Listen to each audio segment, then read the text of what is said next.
어떻게 보십니까, 요즘 분위기? 그러니까 확실히 분위기가 많이 다운이 됐죠. 근데 이 다운이 되었었던 가장 큰 이유는 아무래도 대출 규제가 훨씬 더 많이 컸던 것 같아요. 아무래도 이제 집을 살려고 하는 사람들도 혹은 임차를 구하려고 하는데 전세자금 대출도 나오지 않고 또 혹은 뭐 다른 부분에 대한 모든 영향들이 이 대출은 어쨌든 우리가 수요자로서 하나의 큰 힘을 받쳐주는 곳이거든요.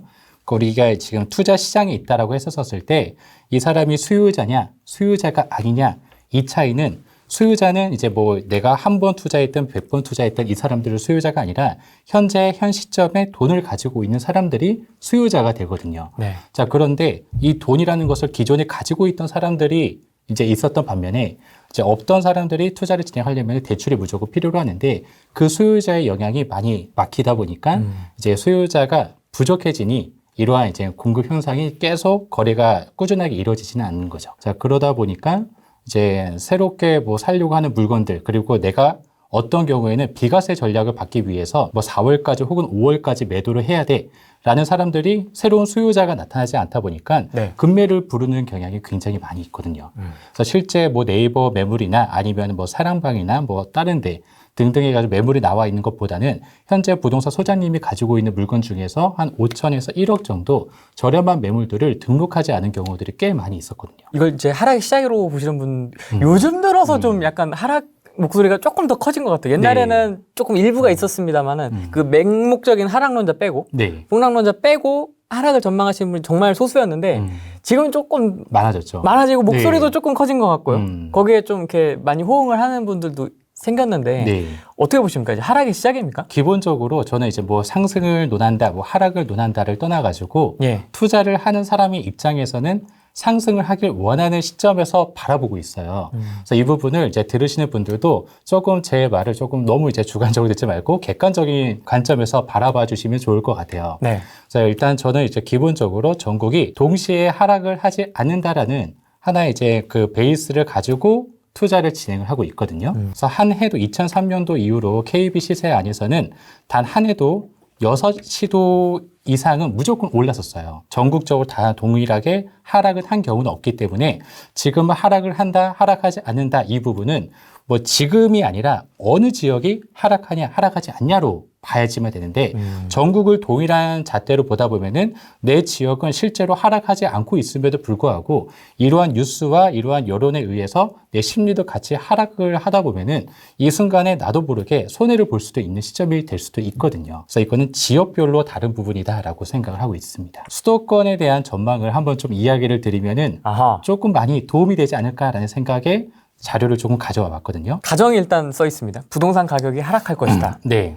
일단은 하나의 논제가 들어가야 되거든요. 부동산은 상승할 것이다, 하락할 것이다. 네. 물론 지금 이 방송을 보시고 계시는 분들은 이제 어느 정도 투자를 많이 하셨던 분들일 거라 생각이 들어요. 근데 이제 막 시작을 하셨거나 아니면 내 스스로에 대한 기준이 많이 부족하신 분들은 항상 그거에 대한 질문을 많이 해요. 부동산 공부를 하라고는 하는데 어떻게 해야 되는지 잘 모르겠다라고 이야기를 많이 하고 네. 주변에서도 굉장히 많은 그런 질문들을 해요.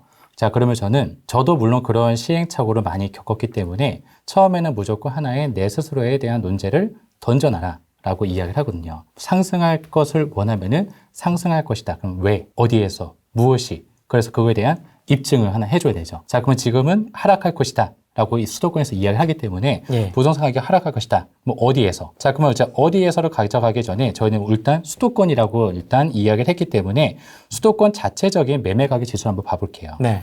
수도권 가격을 이렇게 보게 되면은 하락했었던 총 4가지 시점이 있습니다. 그래서 첫 번째 시점은 이제 16개월, 두 번째는 6개월, 또 세 번째는 44개월, 그 다음에 네 번째는 11개월 기간 동안인데 첫 번째 기간에 있었던 부분들은 2003년도 당시에 수도권 규제가 있었기 때문에 하락을 한번 보여줬었고요. 네. 2008년도에는 여러분들 잘 아시다시피 리먼 사태가 있었기 때문에 한번 하락을 했었었고 네. 2010년도부터 13년도까지는 유럽발 금융위기가 왔기 때문에 또 한번 하락을 했고 2018년도부터 2019년도 중순까지는 대출 규제 DSR도 이제 150% 넘어가면은 여기서 더 이상 대출 불가하다라고 이야기 나오다 보니까 또 한번 하락을 보여줬던 시점이 있었었거든요. 네. 물론 2018년도에는 10년 주기설이다라고 하면서 뉴스에서 많이 나오긴 했지만요. 맞습니다. 네, 그 밖에도 여러 가지 내용들이 있습니다. 자, 하락을 하려면은 혹은 상승을 하려면은 경우는 최소한 이러한 변수들을 한번 거쳐가 줘야 된다. 뭐냐면은 금리와 또 금리 안에서도 담보대출 금리가 있겠고요.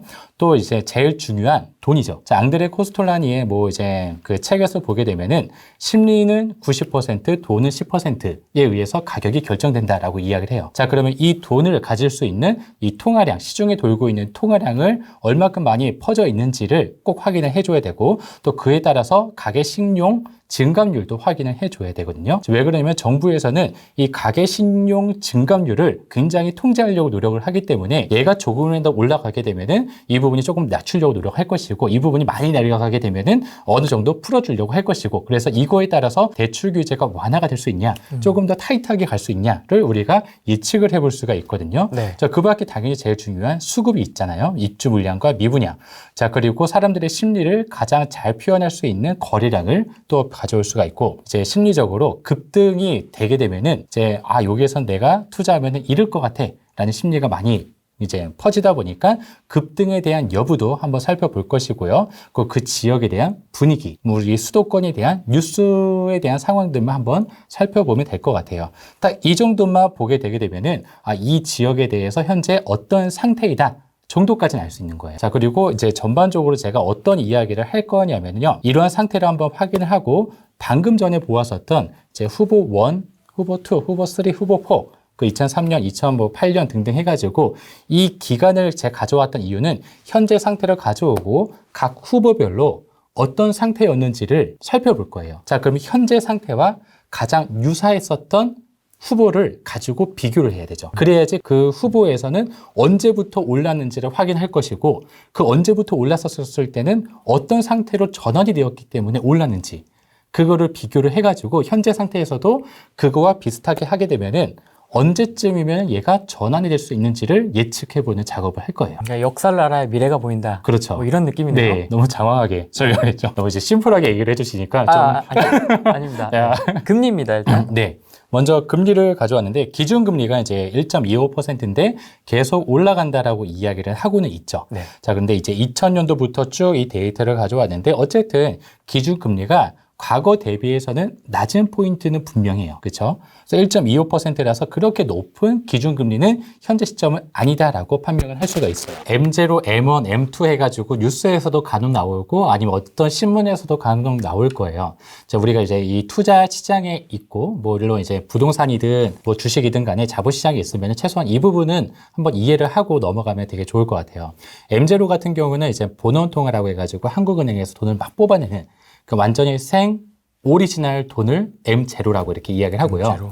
자, 그리고 M1 같은 경우는 물론 이제 협의통화, 강의통화 해가지고 이야기를 하면은 이해하기 어려울 거예요. 자, 그래서 M1은 예전에 우리가 이 M1을 썼었는데 M2가 들어오면서 1, 2가 이렇게 붙어버린 거거든요. 네. 자, M1 같은 경우는 시중에 우리가 바로 거래를 할 수 있는 돈들을 말해요. 물론 이제 예적금을 하게 되게 되면은 우리가 이 돈을 가지고 바로 뺄 수는 없잖아요. 물론 내가 해지를 하고 빼면 되지만 손해를 보기 때문에 내 돈은 내 돈이지만 바로 뺄 수 없는 돈을 말해요. 자, 이런 돈들은 이제 M2라고 하고 내가 바로 그냥 가지고 있는 보통 통장이나 바로 쓸 수 있는 이제 현금 같은 경우는 M1이라 그래요. 그래서 이제 M2분의 M1을 하게 되면은 이거에 대한 비중이 시중에 돌고 있는 통화량에 대한 비중이다라고 이제 뜻하기 때문에 이 통화량이 높으냐 적으냐에 따라서 일단 실제로도 자산에 대한 가치가 빠르게 상승하고 아니면 이제 보합세 아니면 하락세가 많이 일치하고 있거든요. 그래서 이 통화량이 굉장히 중요한데 과거부터 2000년도부터 쭉 살펴보게 되면은 평균적인 이 통화량의 기준이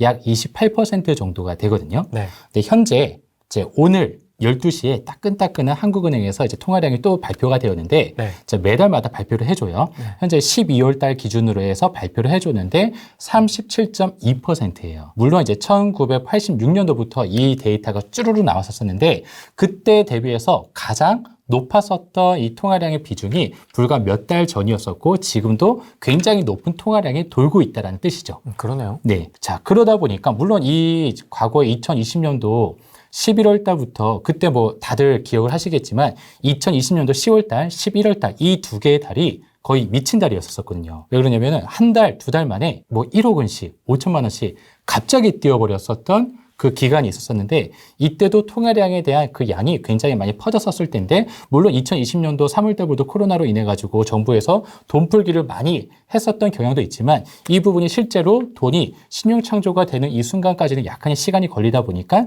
그때부터 굉장히 빠르게 상승을 했었던 거죠. 그래서 자산의 가치에 대한 상승에 시조는 통화량에서부터 올 수 있다라고 볼 수 있죠. 그래서 이 통화량이 현재도 굉장히 높게 되어 있기 때문에 그린라이트를 제가 표현을 했고요. 다음은 이제 수도권에 대한 입주 물량인데 물론 2022년도 뭐 하반기부터 2023년도 뭐 상반기까지는 저기 뭐 성남의 중원구라든가 아니면 저기 뭐 수원의 팔달구라든가 등등 해가지고 꽤 큰 물량이 들어오기는 합니다.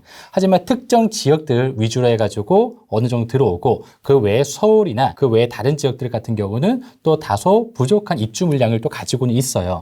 하지만 수도권 이제 인천, 경기도, 서울 다 합쳐서 봤더니 그래도 적정한 양이다라고 볼 수 있어요. 제가 말하는 이 적정한 양 같은 경우는 똑같이 30에서 59세에 대한 인구수 비중으로 해가지고 과거에 이제 가격에 대한 상승과 하락을 이제 움직였었던 입주 물량에 대한 기준을 가져왔는데 그래도 너무 높지도 않고 너무 낮지도 않은 그 입주 물량 가져왔기 때문에 이제 옐로우 라이트를 한번 가져와 봤고요. 자, 미분양 같은 경우는 이제 굉장히 저렴하네요.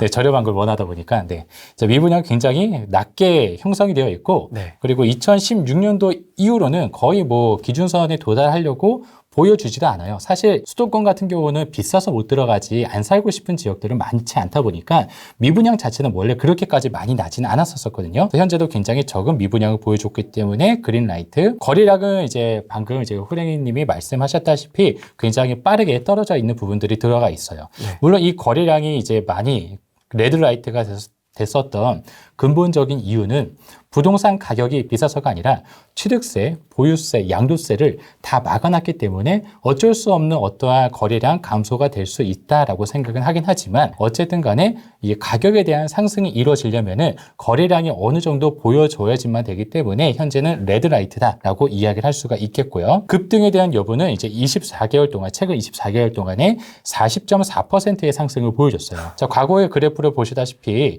이렇게 빠르게 상승했던 기간은 거의 없었었거든요. 굉장히 급등을 했었던 분위기. 맞습니다. 그리고 이제 현재 분위기도 물론 이제 대선 전일 수도 있지만 대선 전이라서 약간의 약을 그리고 약간의 사탕들을 조금 주는 것 같이 보여주기는 하지만 전반적인 이제 현재 정권에서에 대한 분위기와 그리고 급등으로 인해서 이제 생겨났던 심리적인 영향으로 인해 가지고 급매물이 속출되고 있는 이런 부분들이 뉴스로 계속 나오면서 심리적인 하락 가능성을 많이 보여주거든요. 네. 그래서 분위기 역시도 레드라이트로 한번 표현을 해봤어요. 레드라이트가 3개나 있습니다. 네, 그렇죠. 자, 현재 상태를 이렇게 이야기를 해봤고요. 자, 그러면 다시 제 후보 1, 2, 3, 4를 한번 비교를 해보려 합니다. 과거의 조정기를 지금 보여주시는 거예요. 네. 네, 현재 상태는 이랬었었고 과거는 어땠었었는지. 자, 후보 4 같은 경우는 참고로 이제 2018년도부터 2019년도예요. 제 후보 4 같은 경우는 서울은 상승했는데 경기 인천은 하락했어요. 그래서 수도권이 하락했다고 해서 동일하게 하락은 한 건 아닐 수도 있다라는 부분은 수도권을 우리가 이제 평균적으로 가져오는 거다 보니까 한번 참고로 해서 보시면 좋을 것 같고요. 자, 기준금리.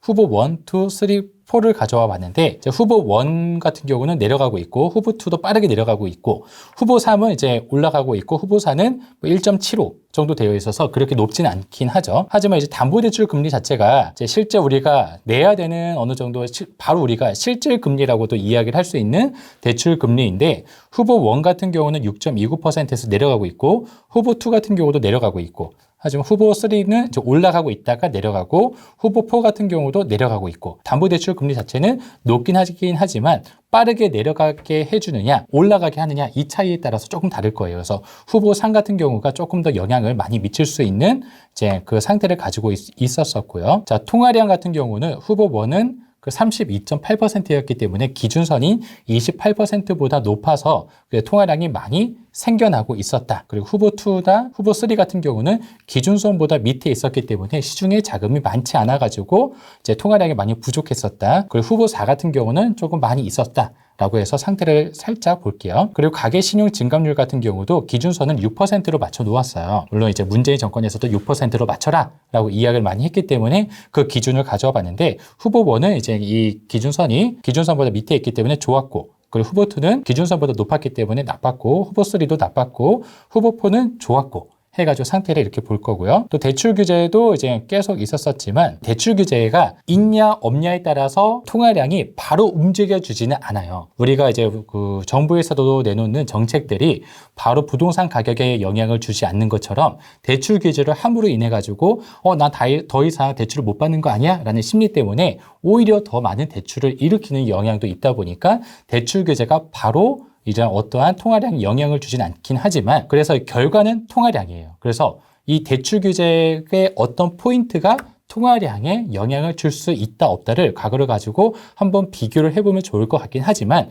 현재 투자를 진행하려고 하시는 분들이나 혹은 지금 내 집 마련을 하려고 하시는 분들 모두가 다 느낄 거예요. 돈을 뽑아오려고 해도 뽑아올 수가 없어요. 기존에는 사업자 대출이나 뭐 다른 방법을 통해 가지고 혹은 예전에 뭐 스마트 스토어나 등등 해가지고 어떻게 해서 대출을 일으켰었던 다른 루트들이 있었었는데 지금은 그 방법 자체가 모든 게 대부분은 차단이 되어 있다 보니까 그래서 굉장히 많이 어려운 돈맥경화 현상이 일어나고 있다. 그래가지고 불과 이제 한 2달, 3달 정도 지나게 되게 되면은 현재와 같은 37.2%의 통화량에 대한 비율보다는 훨씬 더 낮은 비율을 가져갈 것이다라고 예측 해볼 수 있을 것 같아요. 자, 입주 물량 같은 경우는 이제 뭐 후보 1, 2, 3, 4 같은 경우를 제가 부동산 지인에서 이제 입주 물량표를 한번 가져왔었는데 부동산 지인에서는 이제 다행스럽게 2000년도부터 입주 물량이 되어 있어요. 그러니까 제가 만든 백데이터에서는 2008년부터 저는 데이터를 가져왔었거든요. 네. 자, 그러다 보니까 후보 2 같은 경우는 이제 나름 안정적, 후보 3도 안정적, 하지만 후보 4는 약간 부정적 해가지고 이렇게 영향을 가져올 수 있었었고, 자, 미분양 같은 경우는 이제 후보 1, 후보 3, 4 해가지고 이 미분양도 똑같이 가져왔고, 또 거래량 같은 경우도 동일하게 기준선보다 낮으면은 가격이 떨어지는 경향이 분명히 있었었거든요. 후보 2, 3, 4. 를 가져왔는데 매매 거래량 같은 경우는 2006년도부터 밖에 가져올 수가 없거든요, 데이터를요. 자, 왜 그러냐면은 우리가 이제 매매에 대한 이제 실거래 의무 기간이 2006년도부터 의무화가 되었거든요. 전세 같은 경우 2011년도부터 의무화가 되었고, 자, 그래서 그 전에는 매매 거래량을 정확하게 우리가 알 수가 없어요. 저도 이 부분을 조금 더 알기 위해서 과거 이제 뭐 MBC나 KBS 같은 경우는 과거 뉴스 다시 보기라는 게 페이지가 있거든요. 그래서 그 페이지를 통해 가지고 부동산과 연관되어 있는 부분이 들어가게 되면은 물론 거기서 거래량이 전년도 대비 혹은 전월 대비해서 몇 % 급감했다라는 기사가 무조건 뜨기 때문에 그걸 찾아보고 하다 보니까 이렇게 그때도 비슷하게 2003년도에 이제 100만 가구가 넘게 거래가 되었지만 30%가 줄었다. 혹은 30% 이상이 감소가 되었다 하는 걸 보다 보니까 거래량이 후보 1에서도 그 거래량이 줄어들었었구나 라는 것을 우리는 감지를 한번 해볼 수가 있고요. 자, 그래서 이제 거래 지수는 그래도 살아 있어요. 이제 KB 안에 들어가게 되면 2003년도부터 나와 있다 보니까 이렇게 후보 1이 거래 기준보다는 훨씬 이제 줄어든 모습을 볼 수가 있고 2, 3, 4도 다 비슷하게 거래 지수가 하락한 모습을 확인해 볼 수가 있거든요. 즉, 이 어떠한 하락 기간이 도래가 되었을 때는 이 거래 지수가 분명하게 떨어지는구나 라는 것을 한번 우리가 이걸 통해서 알 수가 있죠. 급등 여부도 이렇게 후보 1은 41.4%가 24개월 동안 상승했고 후보 2도 21%, 후보 3는 0.4%, 후보 4는 9.4% 상승했지만 후보 4 같은 경우는 장기간의 상승이 좀 있다 보니까 이제 4년 동안에는 13.4%의 상승을 또 보여줬어요. 자, 그래서 이제 결론입니다. 이게 중요한 거지. 네, 이게 중요하죠. 현재 상태는 제가 일단 표시를 했어요. 네. 금리 같은 경우 대출 금리 그 통화량 가계 신용 증감해가지고 레드라이트, 그린라이트, 그다음에 옐로라이트, 또 레드라이트 해가지고 신호등 모양으로 또 표현을 했었었는데 후보 1 금리 그리고 후보 2, 3, 4를 쭉 이렇게 비교를 해보니까 동일하게 움직였었던 기간이 이렇게 후보 1 같은 경우는 8개가 현재 상태와 비슷하다라는 것을 알 수가 있어요. 자, 그러면 이 후보 1 어떤 시기와 현재를 비교를 할 것인가에 대한 그 시기적인 역할이 우리 이제 뽑아내진 거예요. 자, 그러면 후보 1과 현재를 가지고 비교를 해봤더니 조금 더 비슷하게 통일화가 되었었던 부분은 통화량, 과거에도 많았고 지금도 많아요. 자, 그리고 거래량 과거에도 부족했고 지금도 부족해요. 네. 급등 여부 과거도 41.4% 40% 이상 올랐고 지금도 40% 이상 올랐어요. 분위기 그때도 대선, 대출 규제 강화, 취득세, 보유세 강화에 대한 이야기 그리고 지금도 대출 규제 그리고 종부세 신설 해가지고 이런 부분들에 대해서 이야기가 나오고 있었었고 2005년 2월 달부터 상승을 시작을 해줬었거든요. 자, 그러면 후보 1과 2005년도 2월달 두 개만 가지고 또 비교를 하게 되면은 이렇게 거래량과 급등 여부가 이제 급등 여부에서는 7.8%로 줄어버렸고 또 거래량은 갑자기 증가세로 전환이 되었어요. 자, 그러면 이 거래량과 급등 여부에 대해서 뭔가 차이점이 있었었구나라는 것을 한번 인지를 할 수가 있고요. 그래서 제가 KB 이제 증감률을 가져오잖아요. 우리가 이제 KB 지수를 이렇게 이야기를 하는데 지수를 볼 때 일단 기본적으로 지수에 대한 높고 낮음을 보는 게 아니라 이 지수를 가져오는 이 KB에서 가져오는 이 근본 자체가 100을 기준으로 높냐 낮냐 전주 혹은 전월 대비해서 얼마큼 많이 올랐냐 낮았느냐에 대한 그 크기를 직감적으로 알려주기 위해서 지수라는 용어를 쓴 거거든요. 자, 그러다 보니까 이 증감률이 훨씬 더 중요해요. 그래서 이런 부분들을 우리가 이제 24개월 동안에 2년 동안의 누적 그래프를 한번 그려보니까 이런 그래프가 일단 그려집니다. 그래서 저는 여기 안에서 맥스 25, 미니멈 5라고 일단 설정을 해 두었어요. 이 맥스 미는 그냥 대표님 판단하신 거죠? 네, 맞아요. 자, 이거를 이제 설정하게 대한 근본과 이유에 대해서 또 설명을 드릴 겁니다. 물론 여기에서는 후보 1이 이 기간이 포함이 되어 있어요. 후보 1이 이때부터 25포인트부터 떨어졌었고, 그리고 이제 5포인트 정도 되었었을 때 올라갔었기 때문에 5에서 25 정도에 대한 기간으로 설정을 해둔 거거든요. 그래서 이거는 순전히 가격에 대한 측면이에요. 가격만 가지고 심리를 측정한다? 라는 거는 약간 이제 어부성설이 될 수도 있긴 하겠지만 이게 이미 주식시장에서도 널리 쓰이는 방법이거든요. 주식에서는 RSI라고 해가지고 상대 강도 지수라고 해서 주가의 상승과 하락에 대한 압력을 가격만 가지고 측정을 하는 거예요. 그래서 여기 안에서도 이제 고평가, 이 RSI가 70이다. 그러면 가격이 너무 올랐기 때문에 사람들은 심리적으로 던지는 수요가 많고요. 또 이제 30이다. 그러면은 많이 떨어졌다라고 생각을 해가지고 오히려 매수를 하는 성향이 강해진다라고 해가지고 RSI를 썼었는데 아주 익숙한 아, 그래요? 보조 지표입니다. 아, 그래요? 이걸로 단타치다가 네. 물려가지고. 그렇죠. 이걸로 또 많이 가격만 가지고 판단하면 안 되긴 하지만 어쨌든 이 가격이 어쨌든 사람들의 많은 심리를 움직일 수 있다 보니까 이런 부분들이 있고 가격만 가지고 일단 우리가 다시 한번 표현을 해보자고 한다면은 후보 1에서는 25에서 5포인트 안으로 이제 이야기를 했었었는데 여기에서 굉장히 빠르게 하락을 하고 있는 모습을 보여주고 있어요. 가격이. 과거에 이제 후보 1 같은 경우에 이제 기울기 4 정도로 해가지고 마이너스 4 정도로 해가지고 굉장히 빠른 하락을 보여주고 있는데 이 기울기에 대한 이 곡선이 굉장히 유사해요. 자, 그럼 현재 시점을 다시 연장을 해가지고 살펴봤더니 기울기 마이너스 4로 그려보니까 이러한 그래프가 나올 수가 있고 이 시점은 2022년 9월 달부터 심리적인 반등의 구간으로 형성될 여지가 있다라고 볼 수가 있다는 거죠. 자, 근데 여기에서 전제 조건이 하나 깔립니다.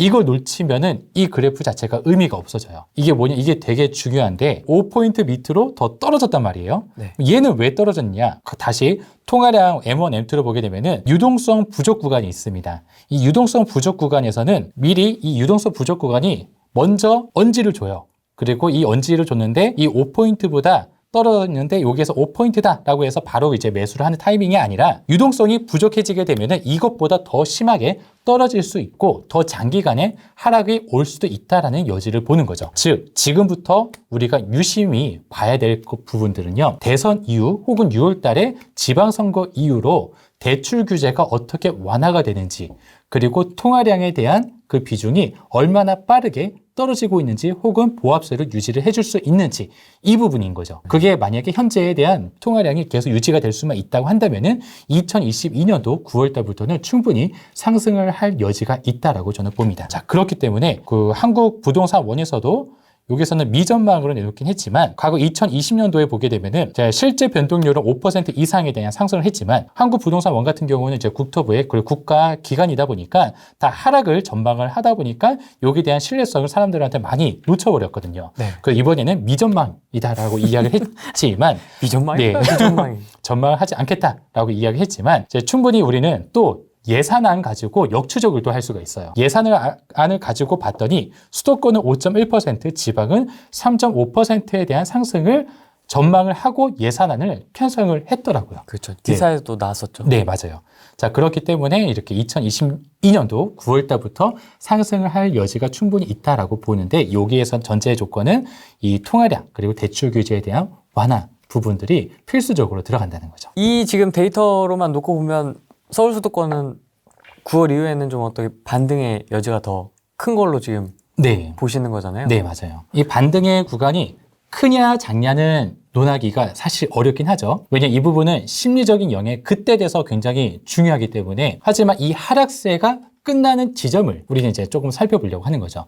이 부분이 굉장히 중요한 게 물론 다주택자도 다주택자이긴 하지만 이제 내가 1주택자나 혹은 이제 2주택자이셨던 분들이 이제 전환을 하려고 하거나 무주택인데 1주택으로 이제 살려고 하시는 분들 같은 경우는 내 집에 대한 마련을 정확히 언제 해야 되느냐 이 부분이 물론 이제 언제든지 내가 살 집은 필요할 수는 있긴 하겠지만 내가 구입하자마자 떨어지게 되면은 그것만큼 속상할 데가 없잖아요. 그래서 이러한 구간들에 대한 그리고 언제쯤이면 반등할 수 있는 이 부분들에 대해서 이제 저도 이제 계속 예측을 많이 하는 편이긴 하지만 이런 부분들에 대한 언지나 어느 정도 이해가 어느 정도 딸린 상태에서 이제 내 집을 마련을 하면은 훨씬 더 유용한 효과를 거둘 수 있지 않을까 생각을 해봤습니다. 그 아까 유동성이 먼저 축소가 되고 네. 그 다음에 집값이 반응을 했잖아요. 네네. 근데 지금 미국 같은 경우에 지금 파월이 지금 네. 약간 지금 화가 나 있는 것 같아요. 네. 인플레이션이 제대로 안 잡혀서. 그래서 네. 한 7, 8번 막 이렇게 지금 예상하는 데도 있고 금리 네, 인상에 맞아요. 대해서 그러면 우리나라도 어쨌든 따라갈 수밖에 없을 텐데 어느 정도까지는 굉장히 길게 가야 되는 거 아닙니까? 이 네. 유동성 축소가? 그러니까 유동성 축소가 굉장히 오랫동안 유지가 돼야지만 되는데 제가 서두에도 한번 이야기를 살짝 조금 이제 제 의견을 조금 드렸었던 게 어떤 이제 대출 금리가 높아지게 되게 되면은 물론 여기 대출 금리를 담보대출을 받았던 사람들은 영향을 끼칠 수도 있어요. 하지만 과거에 우리가 과거부터 쭉 살펴보다 보면 2008년도도 그렇고 또 이제 98년도 학원 이제 뭐 2011년도 등등 해가지고 기준금리가 하락했었을 때 혹은 상승했었을 때 그때 부동산 가격과 일치했던 구간들은 많지 않거든요. 이게 원래 우리의 논리적이고 이론적이라 한다면은 기준금리가 올라가면은 대출에 대한 부담 때문에 부동산 가격이 하락하기 마련이지만 그와 반대 현상을 일으키는 구간들이 꽤 많았었어요. 항상 반대다라고 이야기를 하지 않지만 반대였던 구간들이 꽤 많이 있었었거든요. 그래서 기준금리에 대한 상승이 부동산 가격에 바로 직관적인 영향을 주기보다는 실제 시중에 돌고 있는 통화를 어떻게 국고로 다시 은행으로 환수하느냐 이 부분이 훨씬 더 중요하죠. 자, 그래서 물론 지금 인플레이션 때문에 계속 금리를 올리고 인플레이션을 잡기 위해서는 물가 상승률만큼 금리를 올려줘야지만 최소한 그래서 이거에 대한 부담 때문에 다른 이제 가계대출도 있긴 하지만 다른 뭐 사업대출이나 이런 부분들도 다 이제 끌어올 수 있으니까 계속 이런 노력은 분명히 할 거예요. 근데 이런 부분들이 언제쯤이면 사람들이 심리적으로 작용이 돼가지고 국고를 환수하려는 이 욕망이 더 커질지 이게 조금 차이가 나죠. 조금만 이제 곁들이면은 예. 미국 같은 경우는 우리 한국과는 부동산 시장이 완전 차원이 다르잖아요. 미국 같은 경우는 이제 월세 시장만 있고 그리고 주급으로 해가지고 이제 주잖아요. 월세 자체를. 자, 그리고 전세라는 제도 자체가 없어요. 자, 우리나라 같은 경우 거의 80% 혹은 85% 등등 해가지고, 우리 요즘 수도권 같은 경우 많이 내려오긴 했지만, 그래서 이 정도의 전세금이 들어가고, 여기 전세가 임차인이 맞춰지려고 한다면은 선순위에 어떠한 대출이 근저당이 잡혀 있지 않아야지만 이 선순위에 있었던 이제 대항력이 효과를 볼 수 있기 때문에 이러한 대출을 끼지 않고 이렇게 주택을 매수를 한단 말이에요.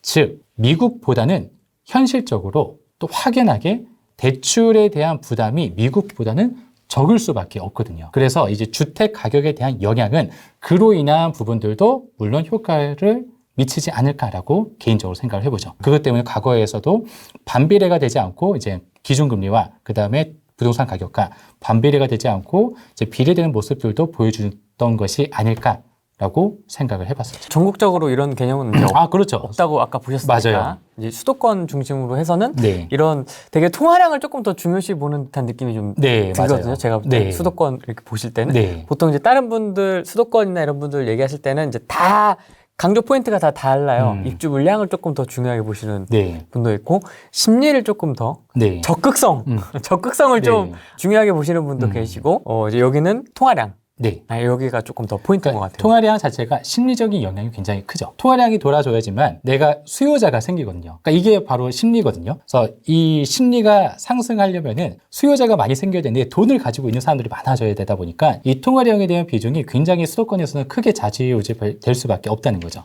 그래서 이제 과거에도 2010년도부터 2012년도 정도까지 이 수도권에서는 입주 물량이 부족했음에도 불구하고 하락했었던 가장 큰 근본적인 이유는 통화량에 대한 부족 때문에 그거에 대한 영향이 훨씬 더 컸었다라고 저는 보죠. 수도권으로 한정하면 그럼 내 집 마련 준비하시는 분들은 9월 전에 네, 그때가 어떻게 보면은 되게 좋은 기회가 될 수도 있고, 하지만 여기에서 늘 제가 말하는 이 전제는 통화량이 빠지게 되게 되면은 언제까지 떨어질지는 모른다라는 부분들도 분명히 들어가요. 하지만 이 9월 이전에는 우리가 큰 이슈가 꽤 여러 개가 있죠. 3월 달에는 대선이 있고 6월 달에는 지방선거가 있는데, 그와 더불어서 종부세 혹은 보유세의 기준 날이 6월 1일이기 때문에 네. 그 날도 또 포함이 되어 있거든요.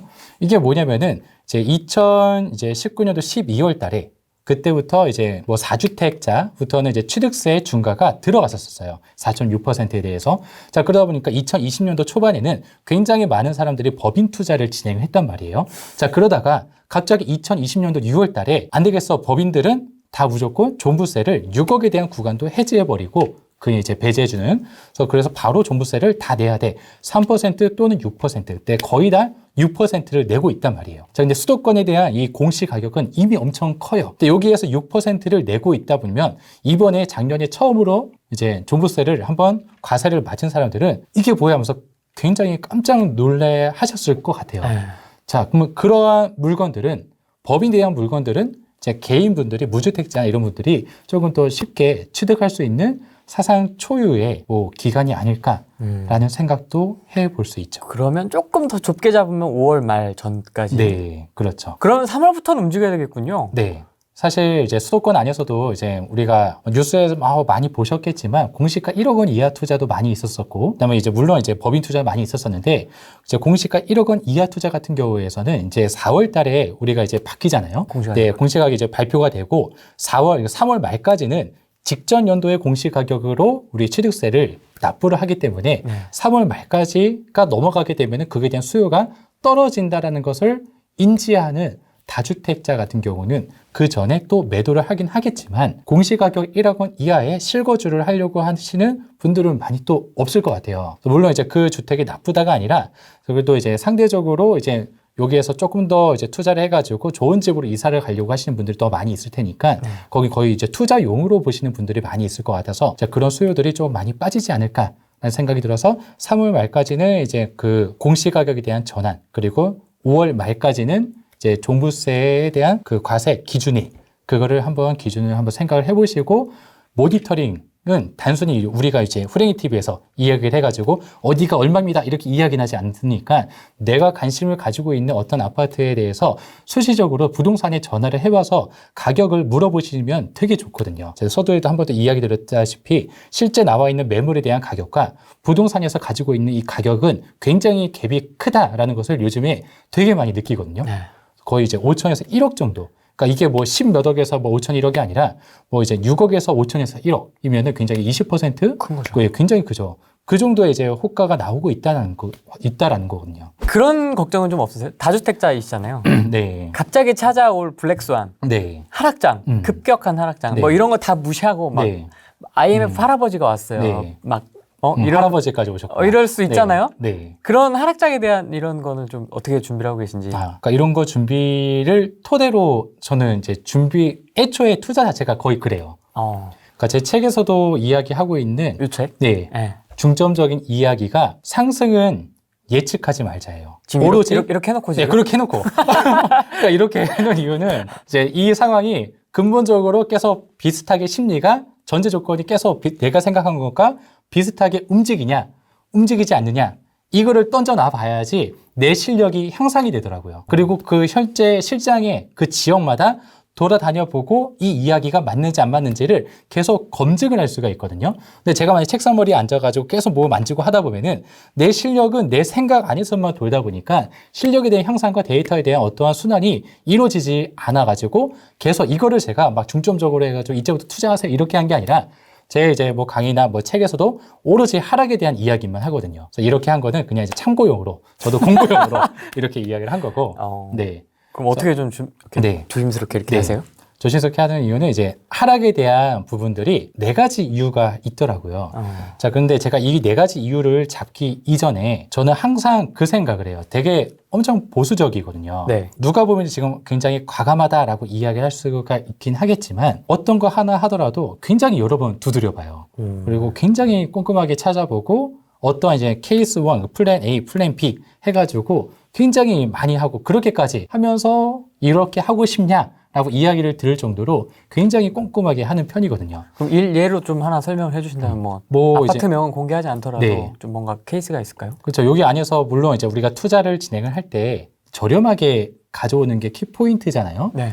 그리고 이제 이 부동산 투자라는 거는 주식과는 많이 다르다 보니까 어떤 매물을 어떻게 가져오냐 이게 되게 중요하잖아요. 네. 그래서 이거는 시세가 정해져 있는 게 아니기 때문에 현재 실거래가 찍혀져 있는 가격대는 이렇게 되어 있지만 어떠한 사연이 있고 어떠한 부분들이 있고 자 그러다 보니까 저 같은 경우는 그래요. 일단 제 케이스만 이야기 드리는 저를 따라오라는 건 아니에요. 네. 그러니까 저는 이제 투자금, 그러니까 즉 유동 자산의 비중에 따라서 투자에 대한 이 간격을 점차 줄여나가는 경향이 있거든요. 그게 무슨 말이죠? 그러니까 제가 만약에 예를 들어서 1억이 있다.